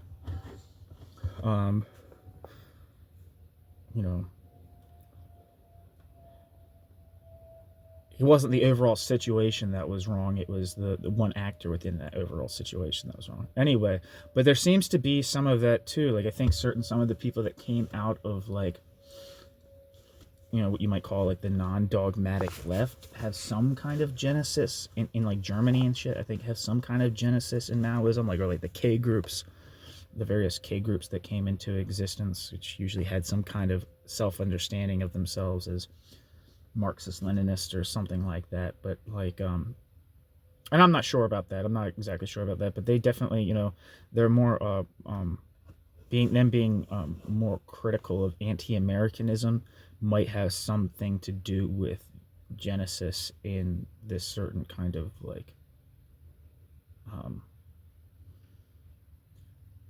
less anti-American attitude of China at certain points in later developments, right? So yeah, that's just a thought I had out loud. Anyway, it became increasingly clear that Soviet Marxism had forfeited all progressive claims. It had degenerated into a repellent authoritarian, quote, science of legitimation, end quote, Rudolf Barrow. Rudolf Barrow being one of the, written an important book called The Alternative in Eastern Europe, which is like a critique of really existing socialism in the 70s in East Germany. I think he is also kind of one of the people, there's talk sometimes about like an ecological movement like developing in East Germany that was kind of like outside of the realms of like the state, which I think he was kind of sort of part of. I think there's a book that just came out about it. Anyway, conversely, the repute of communist China benefited from misleading images of a simple but joyous people working shoulder to shoulder to construct a genuinely humane version of socialism. Mao's global prestige was further enhanced when in 1966 the Great Helmsman launched the Great Proletarian Cultural Revolution. To outsiders, the Cultural Revolution seemed like a laudable effort to activate Chinese communism's original revolutionary elan, thereby avoiding the bureaucratic ossification afflicting Soviet communism. The fact that reliable information concerning the Cultural Revolution's manifold sanguinary excesses was hard to come by worked distinctly to China's advantage. And some people say like that's kind of like one of the main differences between the PRC and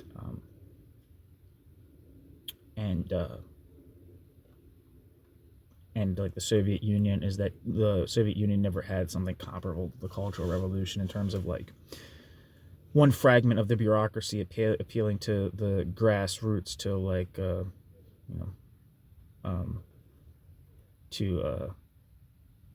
punish capitalist roaders or something like that. Obviously people ratted on each other and there was all kinds of various instances of that kind of thing, but never just kind of like fostering or creating in some sense a movement that kind of like tried to compel the population to like drain the swamp, drain the capitalist roaders within the bureaucracy.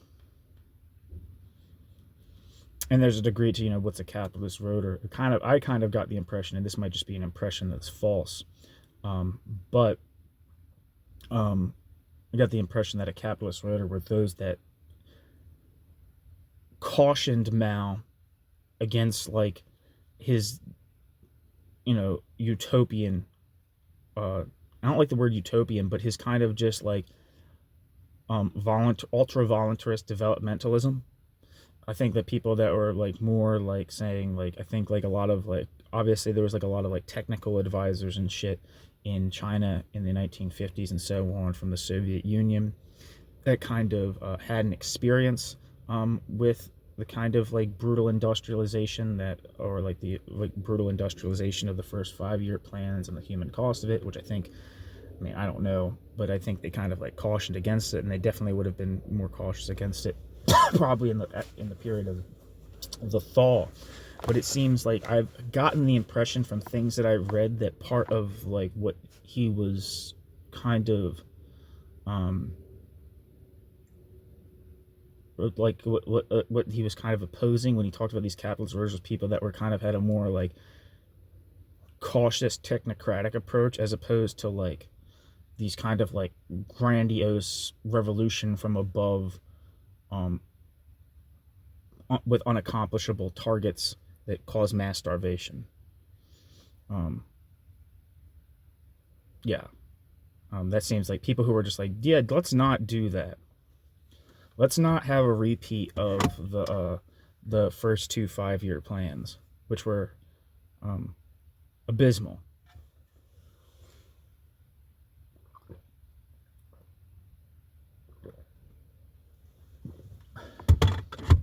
Anyway, where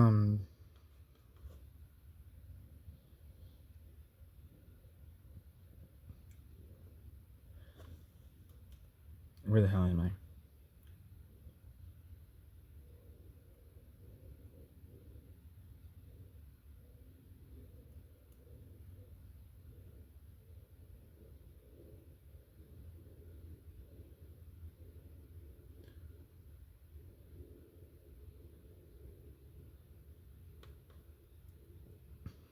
Unlike the Soviets, China never sought to orchestrate an international communist movement.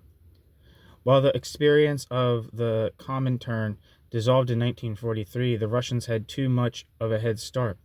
Moreover, the volatility of China's domestic politics, as illustrated by the abrupt alternation of policy declarations from the Let 100 Flowers Bloom campaign of 1956 to 57, also accompanied by the anti-rightist campaign, which when people actually expressed their disagreements with the Maoist regime, it was the grounds for repression of those individuals. And Mao has the cynical statement of like drawing the snakes from underneath their rocks, is how he conceptualized the Let the 100 Flowers Bloom campaign. To the Great Leap Forward of 1959, to the Cultural Revolution 1966, with the accompanying social turmoil, made China seem like a less than desirable political model.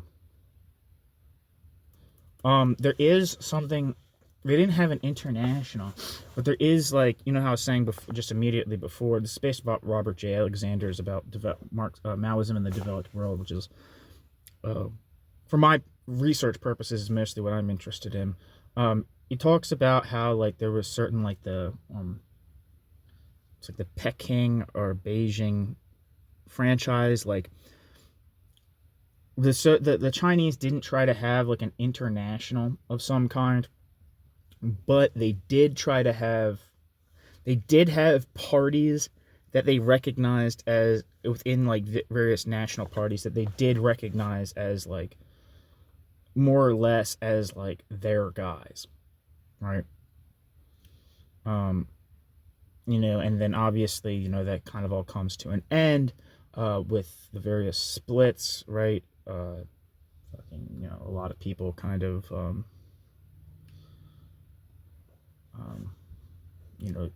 there's a major political shift. There's some kind of major political shift in the 1970s in China, and people kind of like, trying to navigate that and stuff. So I'm not sure if China kept doing that, like if they had anything of like the Beijing, or is it Peking franchise? I think it's the Peking franchise is the word that Alexander uses.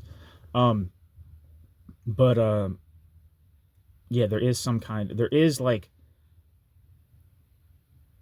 Maoism definitely had people within the Maoist state had definitely had people in the world that it viewed as its like allies, in particular nations, and not just in like the third world, but in the Western world, in the developed world, I guess you'd say as well. Anyway, Maoism was nevertheless able to gain favor among advocates of third world revolution, especially in South America and Asia. Convinced that Mao's notion of peasant communism could be fruitfully transposed to Latin America, the Peruvian Sendero Luminoso, or Shining Path, invoked a Maoist pedigree. In Nepal, Maoist guerrillas are still active in anti-royalist struggles. During the 1960s, Maoism made tangible inroads among Western leftist circles. In Germany, a dogmatic Stalinized version of Maoism took root among the numerous so-called K groups, or I think it's K in German is K. Maybe I'm wrong about that, but K groups, K-Gruppen, I think is what they were called. K groups, K equal communist, that mushroomed during the late 1960s and 1970s.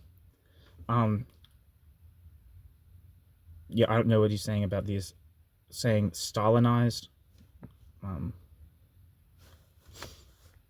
versus what? The non-Stalinized Maoism. In Italy, too, certain Italian Communist Party dissidents evinced an attraction to Mao's populism. In the United States, Maoism enjoyed cachet among the Black Panthers, who during the 1960s financed firearms purchases by selling the Little Red Book at Berkeley's Sproul Plaza. The militants' daily, the Black Panther was suffused with Maoist slogans. The Panthers believed that Mao's strategic elevation of the downtrodden masses to a position of revolutionary centrality had important parallels with a lot of oppressed African Americans. Yet a good part of Maoism's attraction was less due with strictly doctrinal matters than with the aesthetics of political militancy. Charismatic Panther leaders like Huey Newton and Eldridge Cleaver. Just a side note, if you want to fucking read a hilarious book that's just like, Jesus Christ, this is the most quackery shit, read Eldridge Cleaver's book, Soul on Ice. It's fucking insane. I was reading that, I was like, what the fuck is... What? He went on to be like a Reaganite, I believe, if I'm remembering correctly. Charismatic Panther leaders like Huey Newton and Eldridge Cleaver were enamored of Maoist slogans such as, quote, political power grows out of the barrel of a gun, end quote, and, quote, a revolution is not a dinner party, end quote. I think in the end of Huey Newton's book, Revolutionary Suicide, it ends with him like going on like obviously like a, you know, probably getting the red carpet treatment of Mao's China, where it's like, oh yes, it's so good to go to Mao's China where like the police are the people's police. Granted that you know, the PL, if you think of like the Cultural Revolution was elicited by the Mao and the Maoist state, but was fundamentally put down by the Maoist state. So there's this great upheaval that was ultimately put down by the People's Liberation Army, and I think, I'm not sure, obviously not like a majority, I don't know how large of a majority, but the majority of the deaths involved in the Cultural Revolution, but I think it was somewhere like 1 to 2 million. I'm not sure. I think that the PLA was very much, who put that down, was very, like the PLA was very instrumental in putting that down, or did put it down. So these police would have been the same people who put down the Cultural Revolution, and who lost, or I don't know, maybe the PLAs, it's not good to say the PLA is the same thing as the police, but I'm not really sure about the division of like the various different forces within the Chinese state in terms of, you know, law and order versus military, but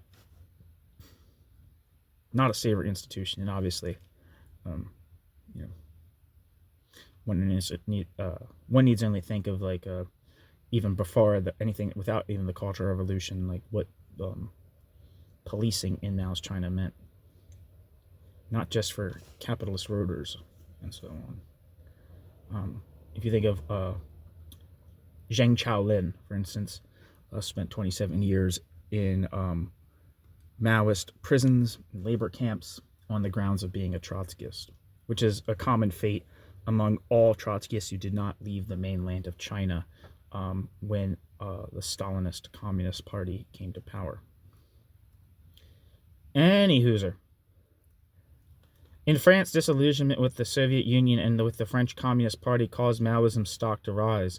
The PCF had a heroic political past as resistance fighters during the Nazi occupation. In France's first nationwide elections following the liberation, the Communists were the leading vote-getters. The PCF enjoyed a comfortable niche in the French political system, habitually accruing some 20% of the vote. Yet in the eyes of many on the left, the Communists had become excessively complacent. Conventional electoral success seemed to trump its commitment to radical political change. Moreover, the PCF enjoyed the dubious distinction of being the most resolutely Stalinist among the European communist parties. It should be noted that even more resolutely that Stalinist, that question, of being Stalinist,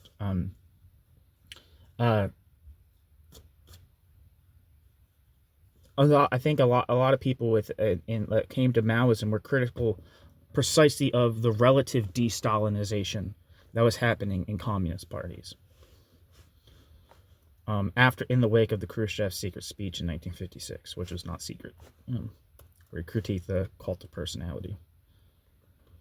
The Communist Party of France's servility to Moscow was notorious. The 1950s and 1960s were a time of legendary cultural ferment, the era of the new novel and the new wave cinema. In left-bank circles, existentialists and structuralists waged a storied battle for intellectual predominance. The PCF, for its part, seemed mired in anachronistic debates dating from the 1930s. The party's intellectual stagnation was palpable and undeniable. More worrisome still was the fact that its leadership was encountering great difficulties in recruiting new members, especially among French youth. Hence, when the Sino-Soviet dispute erupted in the early 1960s, in the eyes of many, the Chinese Communist efforts to equate Soviet Marxism with lackluster revisionism seemed persuasive.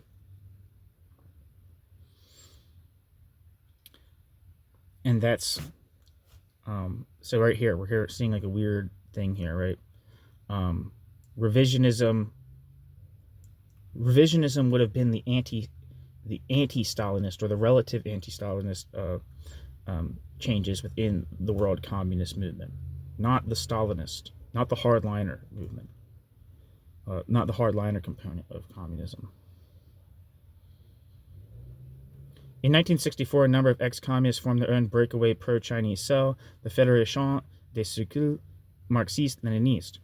In 1966, as Mao inaugurated the Cultural Revolution, the same group, with Beijing's official blessing, so Beijing's, like I was just talking about, like the Beijing franchise, I guess is what it would be, rebaptized itself the Mouvement Communiste Français Marxiste-Léniniste, MCF-ML, and transformed itself into a veritable party. However, it would not get far in its rearguard effort to revivify Marxist orthodoxy. In the eyes of the MCF-ML stalwarts, the French Communist Party's major sin was that it remained insufficiently Stalinist. And that's exactly what I was saying. The French Communist Party's major sin was that it remained insufficiently Stalinist. And that is why I keep harking on this thing of Maoism, is some kind of break with Stalinism. No. The MCF-ML never succeeded in attracting much of a following. It was feted in Beijing and by China's lone European ally, Enver Hoxha's Albania. I can never pronounce that guy's name. I think it's Hoxha. I'm not sure. But it was destined to remain an insignificant blip on the French political landscape. It is estimated that in 1968, France had approximately 1,500 Maoists. About 35 of them were concentrated on the Rue d'Homme, the seat of France's most prestigious university, l'École Normale Supérieure. Among French students, the Normaliens were la crème de la crème. Yet by and large, they were alienated from the Fifth Republic's lethargic political institutions and radicalized by the neo-colonial horrors of the Vietnam War. In their eyes, the United States had merely picked up in Indochina where France had left off in 1954. The The Normalian pro-Chinese delusions were immortalized in an idiosyncratic agitational film directed by the wunderkind of New Wave cinema, Jean-Luc Godard, La Chinoise. Chinoise? I don't know if I'm pronouncing that right. L-A space C-H-I-N-O-I-S-E. I think you pronounce the S if there's an E in there. So, La Chinoise. That's my guess. Today, many ex-Maoists, having undergone the, quote, long march to the institutions, end quote, have become luminaires of French cultural and political life, philosophers, architects, scholars, and advisors to the Socialist Party. Curiously, in the spring of 1968, as the May events unfolded, the Maoists were nowhere to be found. Prisoners of their own ideological dogmatism, they had difficulty fathoming the idea that what had begun as a student revolt might become a catalyst for a general political uprising. Their misjudging of May's political import would haunt many of them for years to come. Were the narrative of French student Maoism to break off in 1968, the story would constitute little more than a curious political footnote to a more general social upheaval.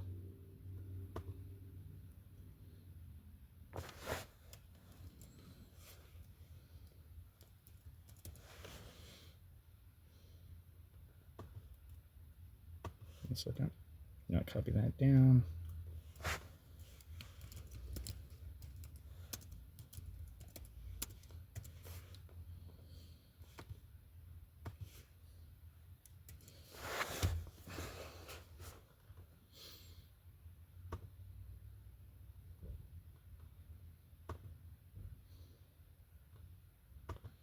Anyway, the Maoists would not hit their political stride until the post-May period. The support of a desultory coalition of marginal groups, immigrants, the unemployed, prisoners, gays, gained them considerable publicity and admiration. I think in the United States, like the New Revolutionary, or whatever the Vacuum, I can't remember the name, it's eluding me right now. I think it's just Revolutionary Communist Party, though. We're very much opposed to gay liberation. The French government, with de Gaulle's successor, Georges Pompidou, now at the helm, felt that they could be effectively neutralized were their leaders arrested and their publications impounded. Yet by proceeding thus, the French authorities succeeded only in turning them into martyrs. New section, the hour of the intellectuals.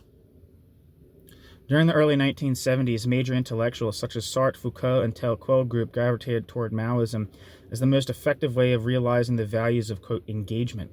Following the spring 1970 arrest of leading Maoist militants, Sartre would become the titular head of several Maoist newspapers. Sartre would accompany the Maoists during a number of their protests and, quote, actions. Publicly flaunting his Maoist political allegiances, Sartre hawked copies of one banned Maoist newspaper on the boulevards of Paris, all but daring the French authorities to arrest him. And there's a book by, Ian Birchall, who, he was like a major historian that's kind of was historically affiliated. I don't know if he still is. He might have quit after the sexual abuse scandal in the Socialist Workers' Party in the UK.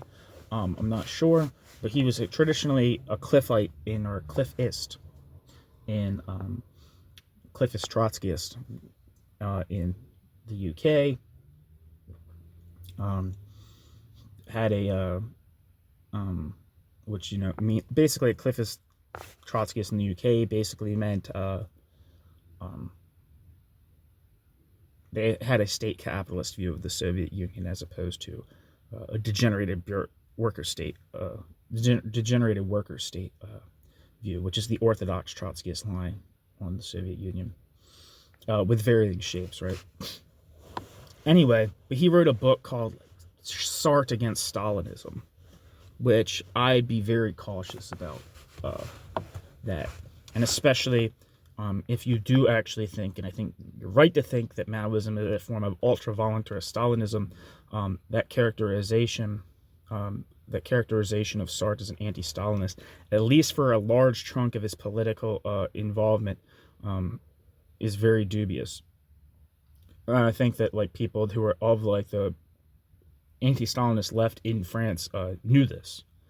For instance, there's a piece from Socialissimo Barbarie about Sartre and Le Thème Moderne, maybe it's not about Le Temps Moderne, but I think it is about, you know,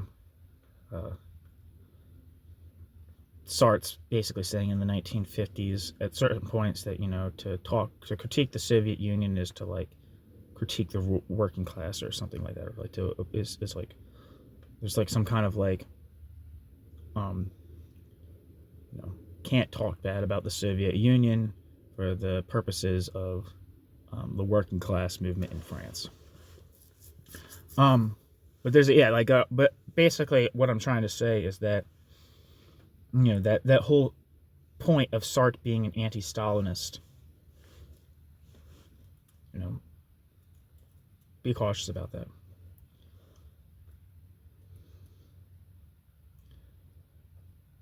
Sartre wrote the preface to an anthology of Maoist autobiographical writings and published an extended volume of political conversations titled On a raison de se révolter, Its Right to Rebel, with Maoist student leader Pierre Victor. I think and this is kind of a disturbing thing, but I think if you watch that film, The Young Karl Marx, it's about Marx's early life, I think, leading up to the writing of the Communist Manifesto, or just after writing the Communist Manifesto, I can't remember. But they put those words in, what is Marx's wife's name? Jenny Marx's mouth, which upset me. So it's right to rebel. He would also open the pages of his prestigious intellectual political monthly, Le Temps Moderne, to his Maoist confrères. Along with Maoist Serge July, I guess that's his name, Serge July, or Serge July, like July, like the month. Sartre co-founded a left-wing press agency, Libidinal. Within a few years, this modest journalistic undertaking blossomed into one of France's largest mass circulation dailies. For the aging philosopher, the marriage of convenience with the, quote, pro-Chinese leftist represented a political rebirth following an epoch in which the structuralists had openly proclaimed him to be a, quote, dead dog. And obviously, but like I was saying earlier, people within the structuralist camp were like traditionally associated with like Althusser and stuff, were of a pro-Chinese inclination.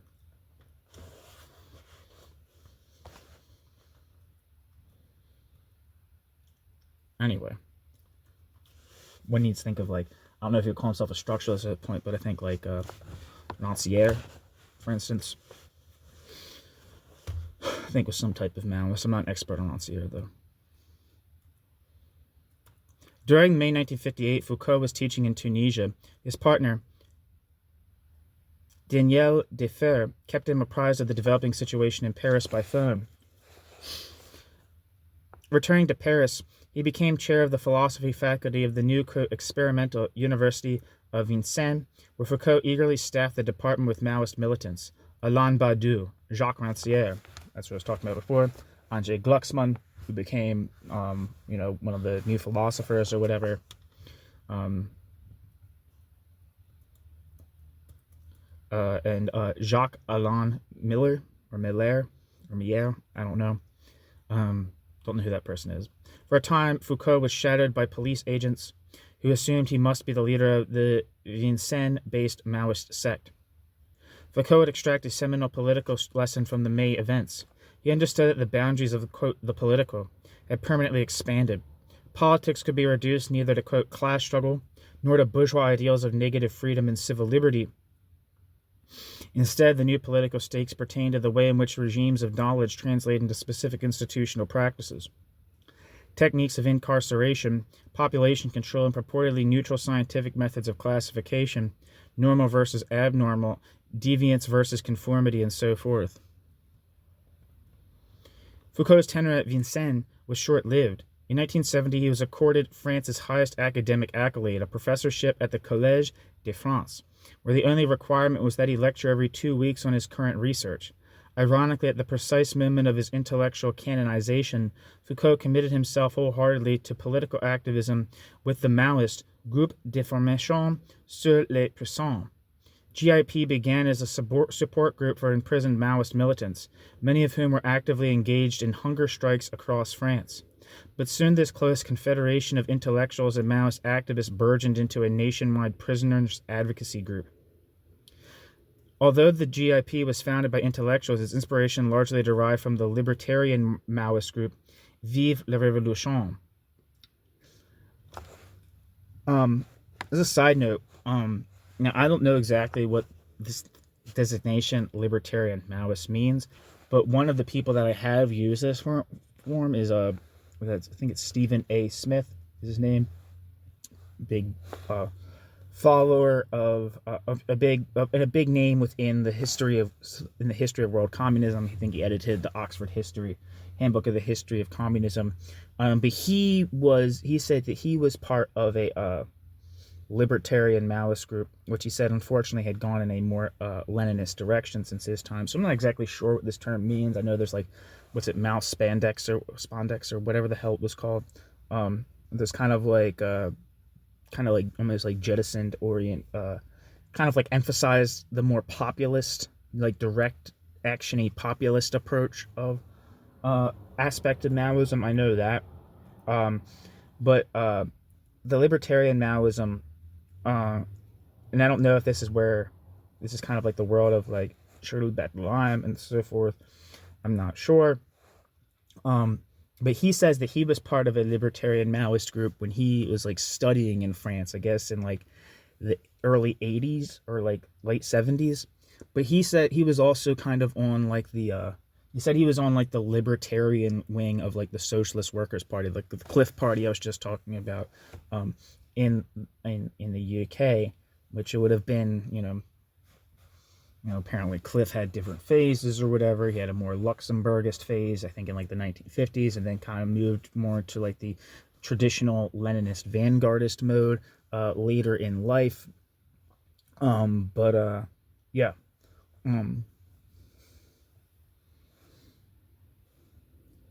So there's like a, what exactly this libertarian Maoism means is difficult to say.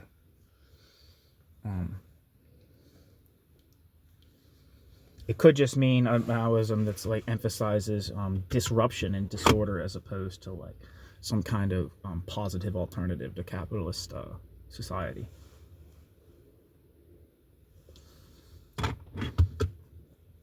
Anyway.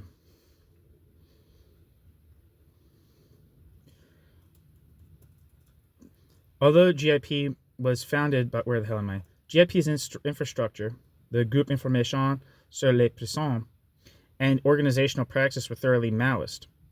Oh shit, no. Let me read that sentence. So that kind of answers my question. Although GIP was founded by intellectuals, its inspiration largely derived from the libertarian Maoist group Vive la Révolution, GIP's infrastructure and organizational practice were thoroughly Maoist. It was Maoists who provided the mimeograph machines, the equipment and meeting halls. Its methods of gathering information on French prison conditions was based on the favored Maoist tactic of the enquête, investigation, immersing oneself among the masses, quote, going to the people, end quote, in order to allow the oppressed to describe their predicament in their own language, a practice that was in keeping with the Maoist maxim, quote, one must descend from the horse in order to sell the flowers, end quote. Just as a side note, this is by no means a explicitly Maoist phenomenon. This was practiced by libertarian socialist groups or libertarian Marxist groups or whatever you'd want to call them in the United States and in France. So if there's a book called Looking for the Proletariat, about Socialisme Barbarie by Stephen Hastings King, which just talks precisely about the gathering of like worker writing by Socialisme Barbarie, which is a thoroughly anti-Stalinist organization. This was also done by people in that are affiliated with like the Johnson Forest tendency, of course, and then also people associated with Aprismo in Italy. This is no kind of like, wow, the Maoists had this super original idea of like going to the people, or something like that. It's very in recent past there was like people doing that were coming from the libertarian socialist tradition, or like libertarian socialist sphere, and there was also the history of Russian populism, which of course tried to do the same thing, like going to the people. I guess there's different ways of going to the people, right? Even in like the civil rights movement, not even like in the Maoist like Black Power kind of segment of the Black freedom struggle, or whatever you want to call it, in the United States, right? There's like the Freedom Summer, the campaigns in Mississippi to register people to vote was all about like going to the people and like getting them to like speak in their own words and to kind of like create local leaderships that could advocate for civil rights in Mississippi. That was, this is not some kind of piece of Maoist insight. Foucault's period of Maoist-inspired political militancy has been little scrutinized. However, if one seeks to gain insight into the gestation of Foucauldian concepts such as, quote, genealogy, quote, biopower, and the, quote, disciplinary society, an understanding of this period is crucial, for it was a result of his work with the Maoists that Foucault arrived at the notion of, quote, microphysics of power, end quote, which would become the hallmark of his later work. Thereafter, Foucault no longer conceived, quote, power according to the juridical model as the capacity to repress, deny, or refuse. Instead, he viewed power as productive, a mechanism of social control that leaves a discernible positive imprint on bodies, mores, and patterns of thought. Which, in my view, doesn't really seem like that much. This is just my opinion, but it doesn't seem like particularly that much of an epiphany. Obviously, what was always attempted to do within the in the history of just the industrial development, both in say like the original place of the original industrial revolution, say like the Great Britain, or also in the Stalinist USSR, the repression was always coupled by an attempt to elicit a certain type of behavior from a person, and also in order not just the behavior but a certain type of personality, right? Like a certain the terms that come from Foucault, but certain biopolitics. It doesn't seem like a particularly like novel insight to me. Obviously, doing extensive research on it, perhaps. But like the idea that power just tries to represses people and doesn't try to repress them for any kind of reason, just represses them for the sake of order and stability, and not to elicit certain things from human beings. That seems like quite a banality to me. But anyway, under the stewardship of Philippe Salers, Quel began a literary challenge to Sartre's notion of engagement. In Quel's view, by seeking to subordinate art to politics, Sartre risked bypassing or distorting art's genuine specificity, which had less to do with, quote, changing the world, end quote, than with advancing in certain intrinsic formal features and traits. Quel began by celebrating the Nouveau Roman, which is like the new novel, as exemplified by the work of Alain Vaubyguillet and Nathalie Soralte. I don't know if I'm saying these names right. Thereafter, it caught the structuralist wave, opening its pages to the likes of Foucault, Derrida, and others. However, as the left bank began to erupt with anti-Vietnam War protests, Marxism came back into fashion. From this new political vantage point, Sartre's ideal of, quote, commitment seemed to merit a fresh look. At first, Quel sought to join forces with the French Communist Party, an alliance that, in light of the PCF's disparagement of the May events, proved to be a tactical blunder. In the post-May period, Salers and others sought to atone for their misdeeds by aligning the journal with Maoism, or Salaire, I don't know how to say this person's name. Quel's pro-Chinese phase was sui generis. The group scorned the Maoist student organizations with which Sartre and Foucault had cast their lot.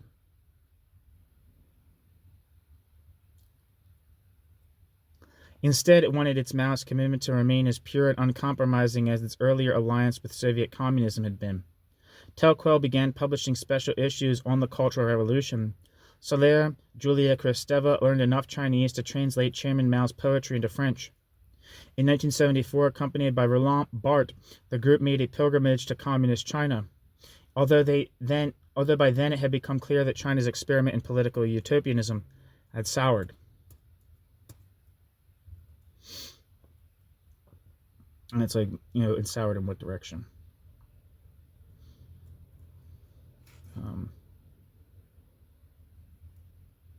What does it mean that it was soured? That the Cultural Revolution was over? That the Gang of Four was prosecuted? What's that you're souring mean? What was the development that made it sour? New section. The intellectuals repent. Since the 18th century, French writers and intellectuals have enjoyed the status of a lay aristocracy. In Republican France, they function as arbiters of the true, the right, and the good. The high watermark of this trend occurred during the Dreyfus Affair, when under Émile Zola's tutelage, intellectuals helped to reverse the miscarriage of justice that had victimized the unjustly imprisoned colonel. The May insurrection provided French intellectuals with a lesson in humility. None had anticipated it. The structuralists had famously proclaimed that historical change was illusory. Quote, events, they declared, were a thing of the past. The mainstream left looked to the French working class to play its assigned historical role as capitalism's gravedigger. But in truth, French workers were quite content to enjoy the fruits of post-war affluence. Les 30 Glorieuses, or the 30 glorious years. Hence, when the May Revolt erupted, intellectuals were relegated to playing a series of bit parts and supporting roles, menial tasks to which the proud guild was largely unaccustomed. The Marxist bias of post-war French political culture was still predominantly focused on the workplace. Yet the revolt had broken out elsewhere. Nanterre, the Sorbonne, and the oblique byways of the Latin Quarter. The only intellectuals who had accurately foreseen the transformed parameters of revolt were those who located to the quote, left of the left, end quote. The gauchistes, who were associated with the innovative avant-garde organs such as the Situationist International, or Humain, and Socialisme ou Barbarie. It says socialism and barbarism here. These were the left of the left. And just as I said before, this it's kind of collapse. There's a world of difference between the Situationists and these groups and Maoism. One of the hallmarks of the May Revolt was that ideals of direct democracy and worker control mitigated from the periphery to the center. And these were exactly the politics of Socialisme ou Barbarie and the Situationist International, this emphasis on the self-determination of human beings, not on nations or like the people, but like the direct producers. This is something, and this is why one of the main texts, to my understanding at least, Obsolete Communism by Daniel Cohn-Bendit, drew so heavily from the from Socialisme ou Barbarie. Anyway, looking back, it is easy to mock for intellectuals' overly credulous Maoist political indulgences. It should have been easy then, too. Today, the excesses and brutalities of the Cultural Revolution have been well documented. China itself has long departed from the revolutionary course charted by the great helmsman.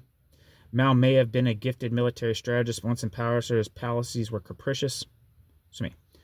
Mao may have been a gifted military strategist, but once in power, his policies were capricious, self-serving, and propelled by an ideological fervor that precipitated widespread chaos and ruined millions of lives. And it should be emphasized, millions. Somewhere between, I think like a conservative figure would be 20 million people starved during the Great Leap Forward, but some people will say more closer to like 50. Like that's the extreme end. That's like the range, right? So like literally millions. In addition to the Great Leap Forward, to the so-called Great Proletarian Cultural Revolution.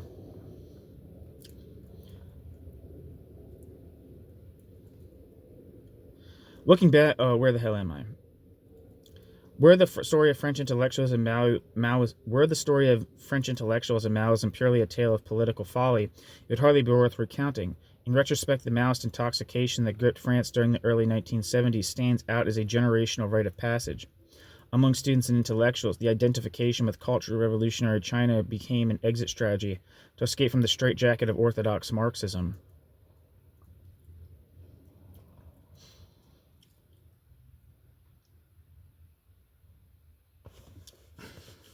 And this is always a complicated thing. What precisely is orthodox Marxism, in this period? And also, I think, if a more committed attention to orthodox Marxism might have been beneficial to curb some of the excesses of Stalinism, right? The idea of Trotsky had his idea of permanent revolution, right? Of and kind of following on Marx, that capitalism could kind of come apart in one of the less developed places of its parts of its development, but necessitated kind of an international affiliation with revolutions in more developed countries in order to facilitate the transition to socialism. And that's something in Marx too, although Marx grounded the revolutions more in Russian in more of a rural setting. They needed to be revolutions that happened in coordination with an international revolution. So that was kind of the idea, a lot of people say Lenin became a Trotskyist in 1917, even though Trotskyism is officially associated later with the left opposition. But even with Trotsky's theory of permanent revolution, Lenin embraced that idea, whereas before the Bolsheviks had more of a orthodox stagist interpretation of the revolutionary process, the transition to socialism.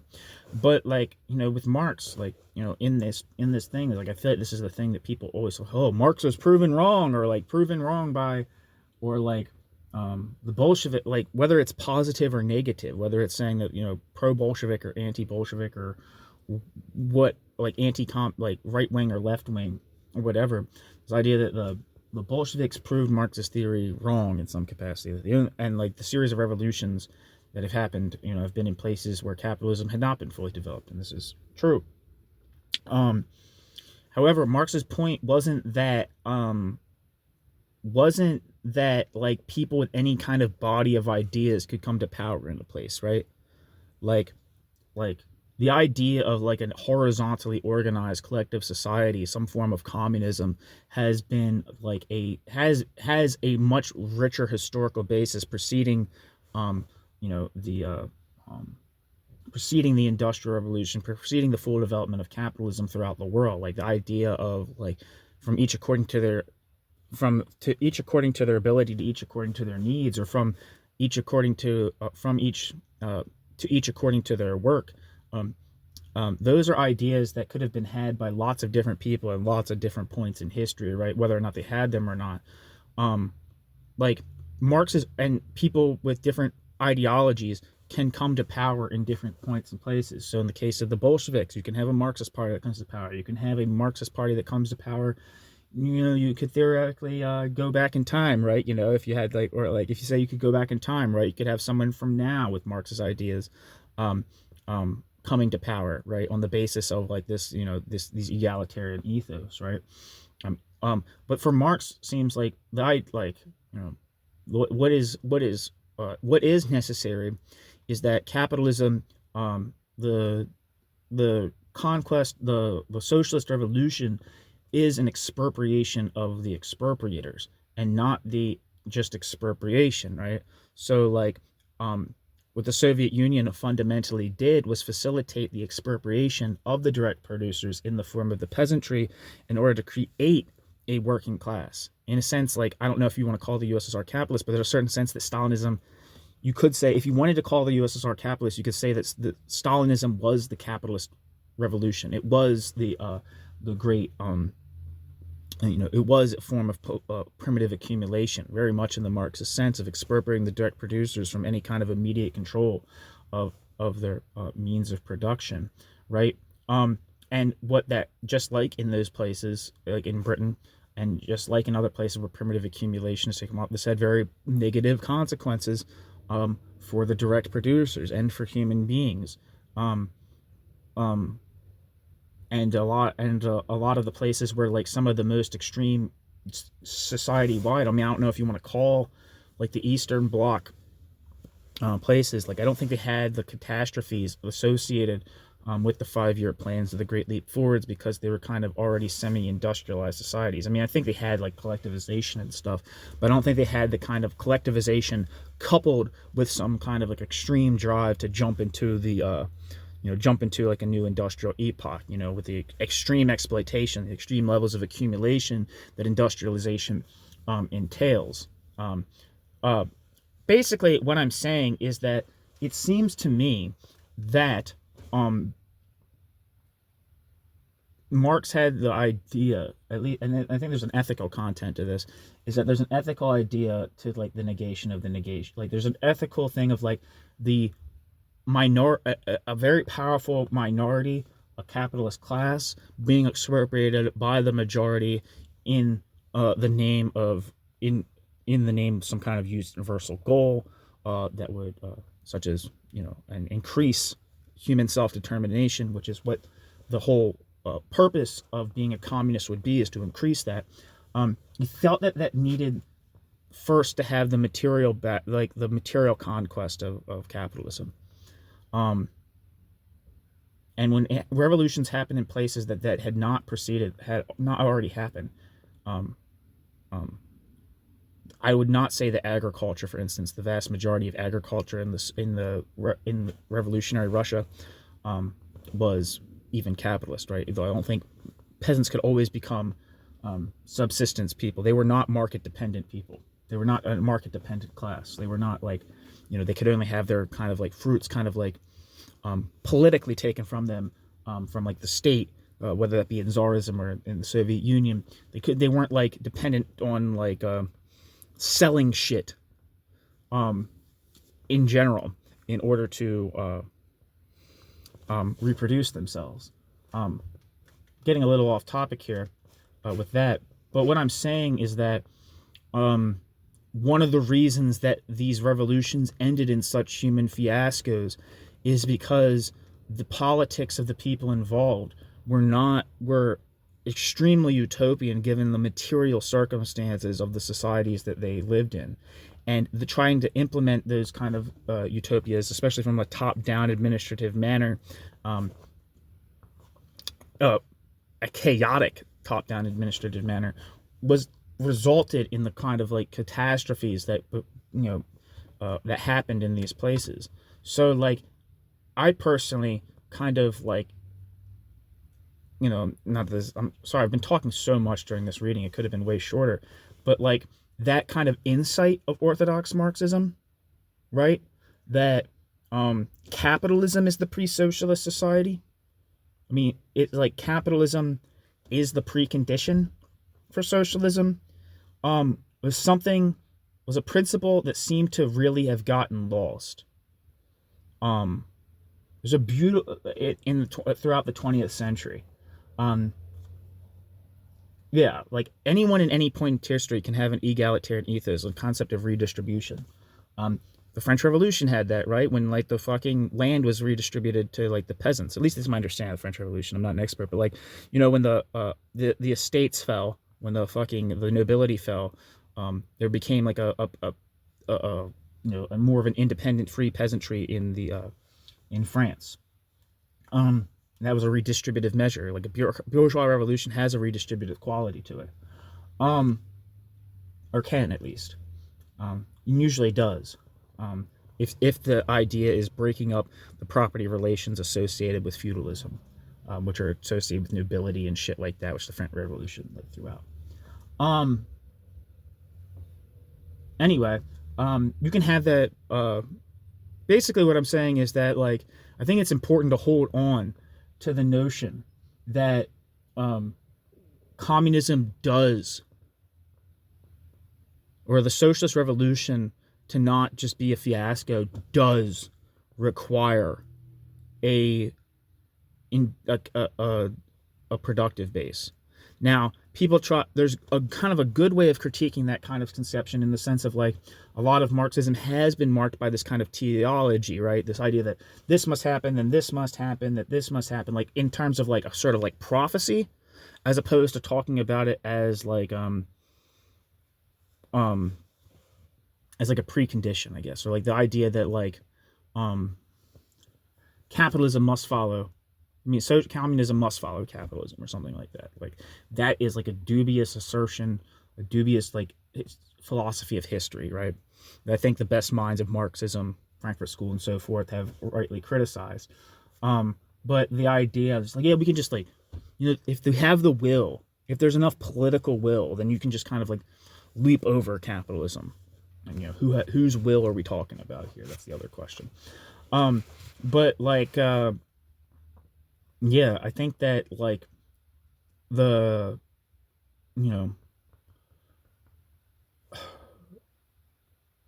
the orthodox Marxism has merits that were thrown out, and I think one of the reasons they were thrown out is because of the Bolshevik Revolution. If the Bolshevik Revolution, violated this idea that communism would come out of or socialist revolution would happen in a developed country, people kind of just threw out the notion that there was any kind of like kind of just the idea is like, yeah, you can just have a revolution, a communist revolution, just wherever. There's no actual really material kind of like foundation that's necessary for it. Or if they did accept that there was a necessary material foundation for it, what they did was implement capitalist measures, basically, in order to achieve those developments, and to and to maximally industrialize a country fast requires extreme levels of exploitation. And in the cases of the Soviet Union, that exploitation was so extreme that it starved large sections of the population. It's not like that people didn't work in those periods. They worked. They just didn't have anything to consume at the end of that work, because it all went elsewhere. Or they did work that was just like a waste or whatever, like the the melting the family heirlooms and shit to like create steel that didn't work. Those shitty steel in the Great Leap Forward. Anyway, so they kind of like took it upon themselves to develop an industrial economy out of fundamentally pre-capitalist relations, but even in a lot of cases with the same kind of brutality, maybe in a more concentrated time frame, which increased the violence of it definitely. They basically facilitated the creation of capitalism in some sense, or the facilitation of some kind of industrial class society. That's what they did.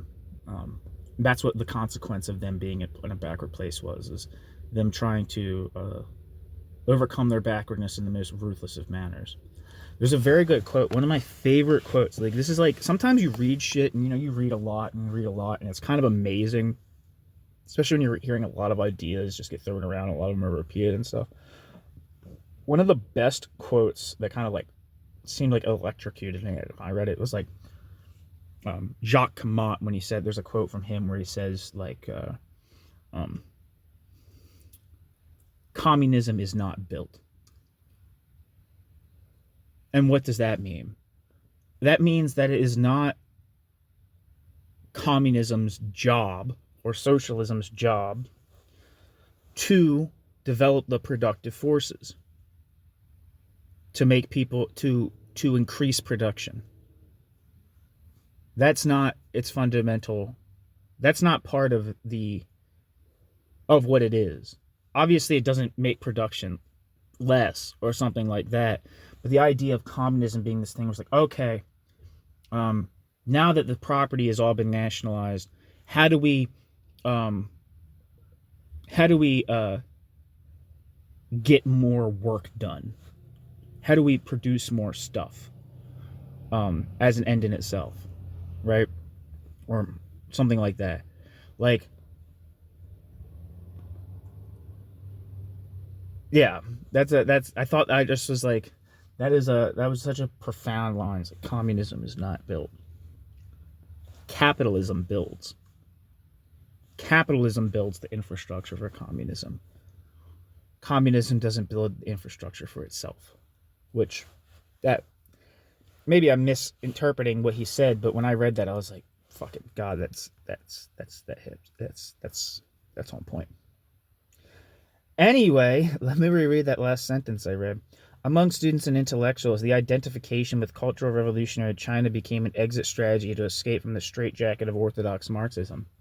Early on, revolutionary China ceased being an empirical point of reference. Instead, it became a trope, a projection of the gauchiste political imaginary. As the Maoists themselves later explained, the issue became the, quote, China in our heads, end quote. The figure of cultural revolution was detached from its Asian geopolitical moorings. In a textbook case of unintended consequences, it fused unexpectedly with the, quote, critique of everyday life, unquote, as elaborated by the 1960s avant-garde. Fuck you, no. Yeah,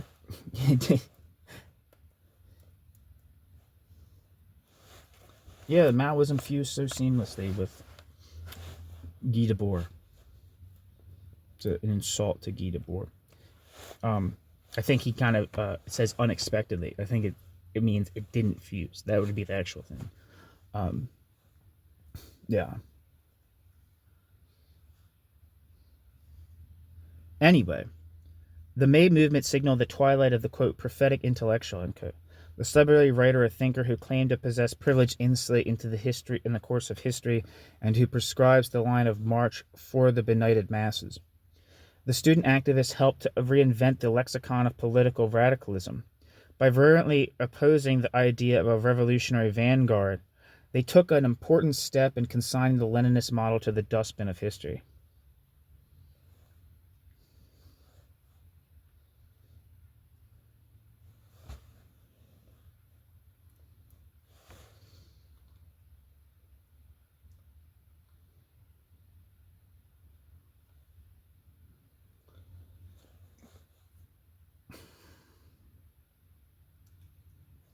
Sorry, I feel like I'm having some kind of emotional response that's not computing. That's not coming to the surface. Let me read that last paragraph. The May movement signaled the twilight of the, quote, prophetic intellectual, unquote. What is the May movement? You know, is he he's like kind of talking about different shit at different times, like kind of, but also kind of like collapsing them into each other. Is the May event the Maoist event, or is it something more broader that happened to have Maoist as part of it?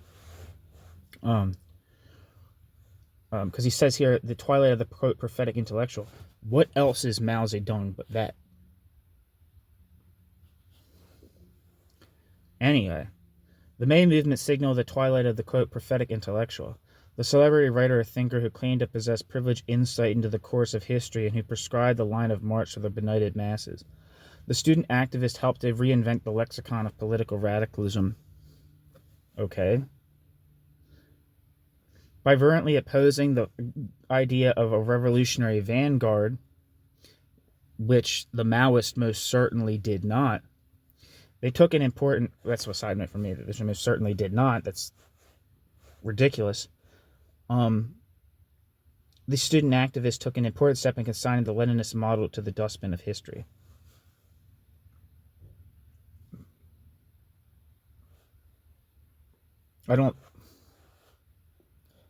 They might have done that as an accident by looking ridiculous, or from a more detached perspective, you could say that they consigned the Leninist model to the dustbin of history. But that's not their view. He's saying contradictory shit here. Like he said, what did he say earlier, that like Maoist kind of critiqued the Soviet Union, the Communist Party of France, for being insufficiently Stalinist. I don't know what that has to do with like consigning the Leninist model to the dustbin of history. That certainly wasn't their direct intention. And also, the Leninist model had been consigned to the dustbin of history. From a political perspective, much sooner than this. Like, it didn't take 1968 for libertarian communism to become attractive. And the people that were mentioned earlier, Socialisme Barbarie, the Situationists, knew this.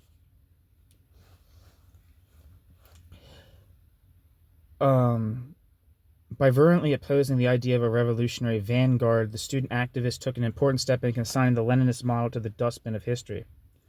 The new spirit of humility would find expression in Foucault's conception of the, quote, special intellectual, who undertakes acts of, quote, contestation in concrete local struggles.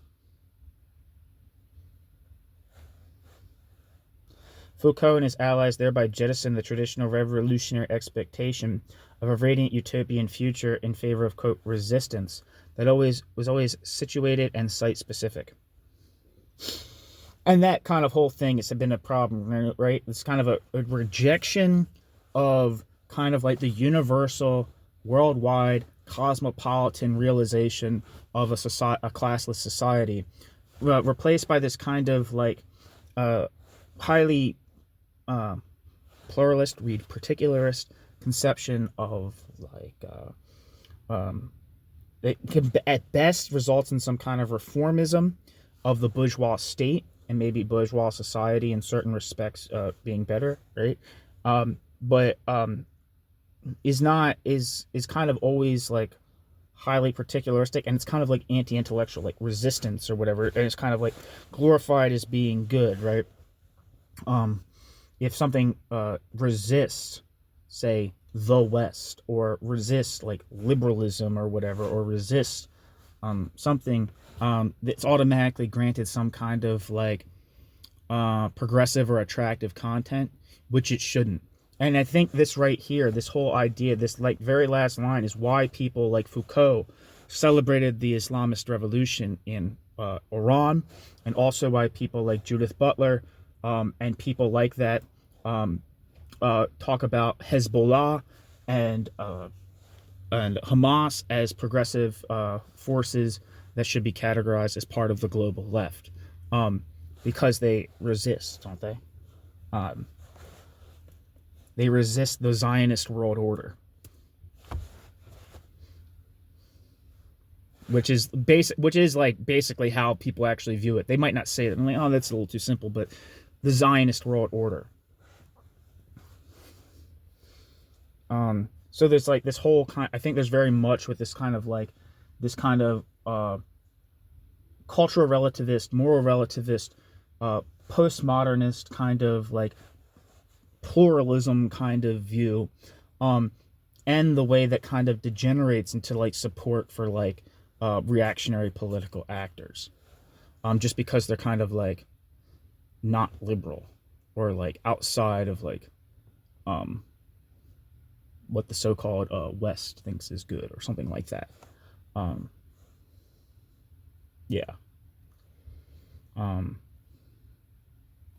It's like really is like the precondition for like a reactionary form of like identitarianism that kind of like, I don't know, attributes any kind of like disobedience some kind of inherent reactionary character. You should always remember that like there is disobedient reactionary forces, right? Anyway.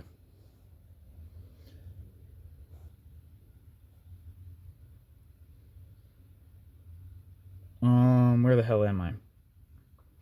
Yet Foucault's endorsement of the specific intellectual would not be the last word. The 68ers realized they could not entirely dispense with the Dreyfusard ideal of the universal intellectual. He morally shames the powers that be by confronting them with higher ideals of justice and truth.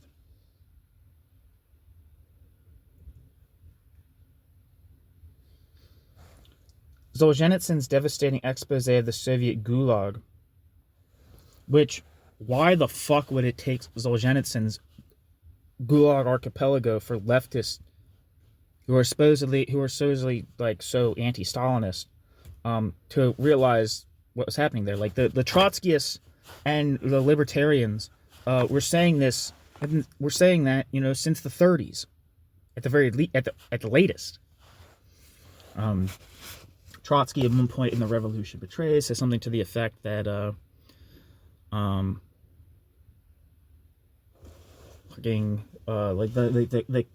like and this is before the Holocaust and shit like that, but you know, he always said that politically, even though it had a progressive social base or whatever in his view, right, because it was privatized, so it nationalized the private economy.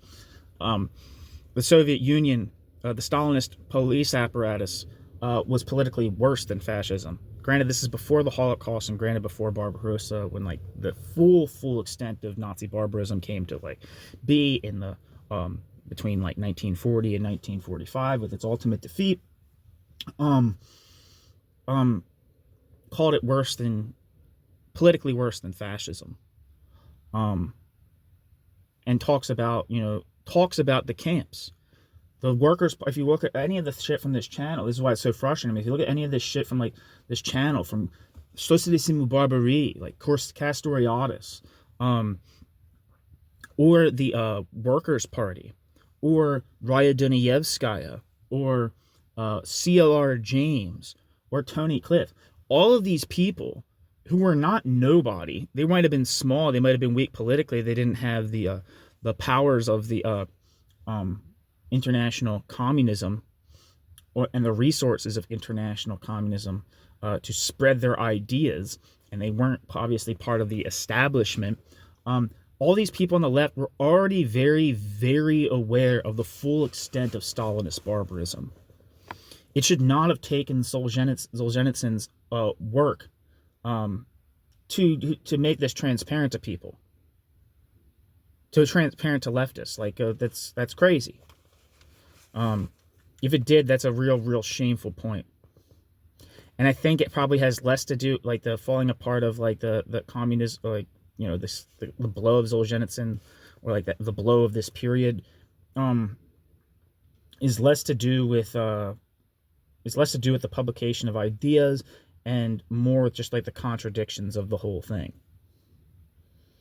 You know, who do you support when the Vietnamese are fighting the Cambodians? Who do you support when China is getting friendlier with the United States as opposed to the Soviet Union? You know, what do you do with that? And like the solution to all that, I think at that point, especially with, you know, the prosecution of the Gang of Four and all that, it just kind of made like there was less of like a clear definitive side for anybody to choose within that. And so like the enterprise, you know, except with like a very few small sects, which I think have been growing in the past 10 years or so, these models being something meaningful that you could just like wholeheartedly attach to. Yeah, so maybe if this is the case, that Solzhenitsyn account, and not the accounts of Siliga, Serge, Souverine, any of these other people that should have been known by leftists, it's fucking pathetic. Anyway, Solzhenitsyn's devastating expose of the Soviet Gulag, which was first published in France in 1974, along with macabre revelations about the killing fields in Cambodia, another experiment in cultural revolution that drastically miscarried. I'm not exact expert on Pol Pot, but I definitely know that they were like pro. They were like Maoist of some kind, and then like China had their like supported them, and I think China was on the side of, I'm not exactly sure, so I could be talking on my ass, but I think China was on the side of Pol Pot versus the Vietnamese when Ho Chi Minh's government was at war with China and was eventually stopped the killing fields, which people used to celebrate, Vietnam, as opposed to shitting on Cambodia and Maoism. Anyway, yeah. And also people were rushed quick to deny it. Famously, Noam Chomsky was quick to try to deny it. Just as, just generally people who kind of critique the cold warriors, but actually are cold warriors themselves, just on the opposite side of the fence. They're not critics standing at a third campus distance from this tragedy, or then this could end in such a serious catastrophe. They were definitely on one side, even if they weren't they were reluctant to be so. Anyway, Solzhenitsyn's devastating expose of the Soviet Gulag, which was first published in France in 1974, along with the macabre revelations about the killing fields in Cambodia, another experiment in cultural revolution that drastically miscarried, helped convince French intellectuals that the idea of human rights merited renewed attention. Few believed that human rights represented a political panacea. Yet most conceded that the rule of law acted as a, quote, magic wall, unquote, a juridical political stopgap that kept despotism in check and thereby helped to avoid the worst. It was in this way the May movement's anti-authoritarian spirit, nourished by the development of a thoughtful and sustained anti-totalitarian political credo. That's the end of this introduction, and I've fucking gassed on for so long. But again, all the things that I would say about this last paragraph is the things I've been saying, this kind of collapsing into different shit. The notion that Maoism was an anti-totalitarian political credo is ridiculous. And the anti-authoritarian spirit of 68 was not coming from the PCF or the Chinese Align, and I wouldn't say not from the third worldist either. That's just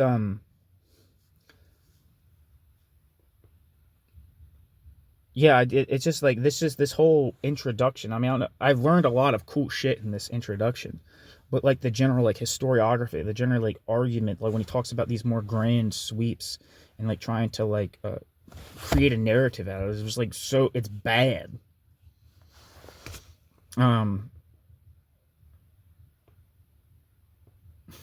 Yeah.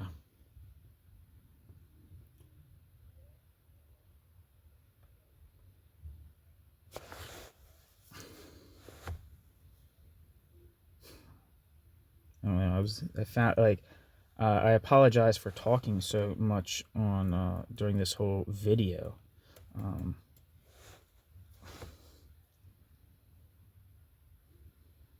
Yeah, but Jesus Christ. And like I said, it's the same thing. You don't know. There's just there's some kind of. And it's kind of difficult to pinpoint what. Well, it's not difficult to pinpoint. Yeah.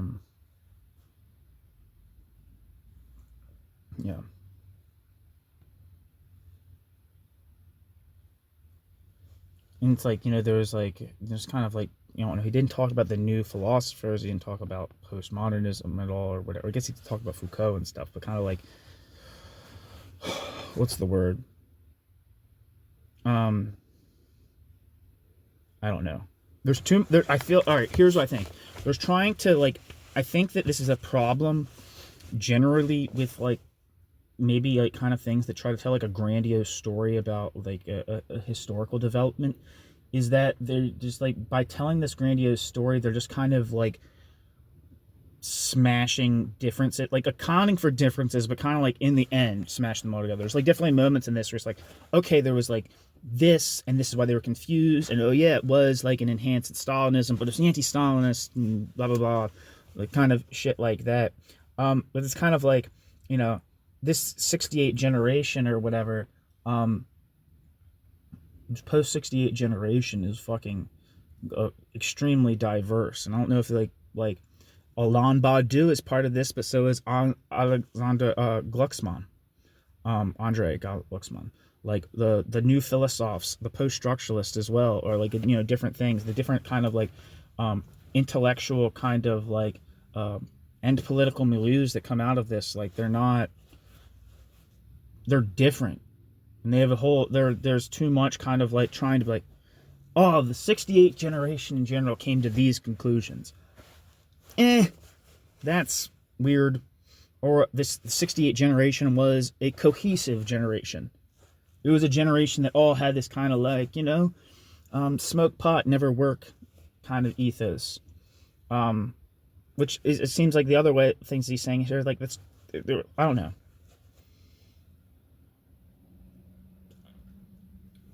Yeah, this is a very frustrating and agitating introduction to read, but I did find it quite interesting.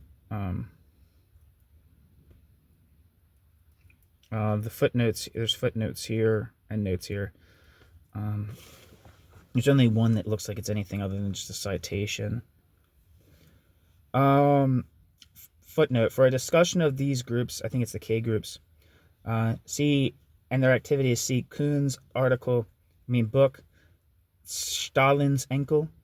It is worth noting that the founding document of the German Red Army faction, colloquially known as the Baader-Meinhof Gang, titled The Concept of the Urban Guerrilla of 1971, bores its motto the following citation from Mao's Little Red's book. Quote, "It is good if we are attacked by the enemy, since it proves that we have drawn a clear line of demarcation between the enemy and ourselves. It is still better if the enemies attack us wildly and paints us as utterly black and without a single virtue. It demonstrates that we have not only drawn a clear line of demarcation between the enemy and ourselves, but achieved a great deal in our work." End quote. Mao Zedong, from the quotations of Chairman Mao Zedong.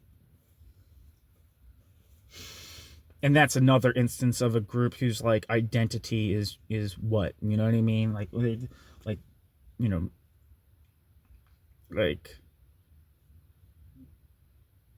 yeah, it's like kind of like weird, like, and it makes sense that they would have Maoists because like another form of like ultra voluntarist Stalinism. Yeah, but yeah, and kind of like encapsulates the kind of like the all the contradictions of like the Baader-Meinhof group gang, like really shows off like all of the shittiest aspects and contradictory aspects of new left politics as it moved from the 1960s into the 1970s. But anyway, thanks for listening.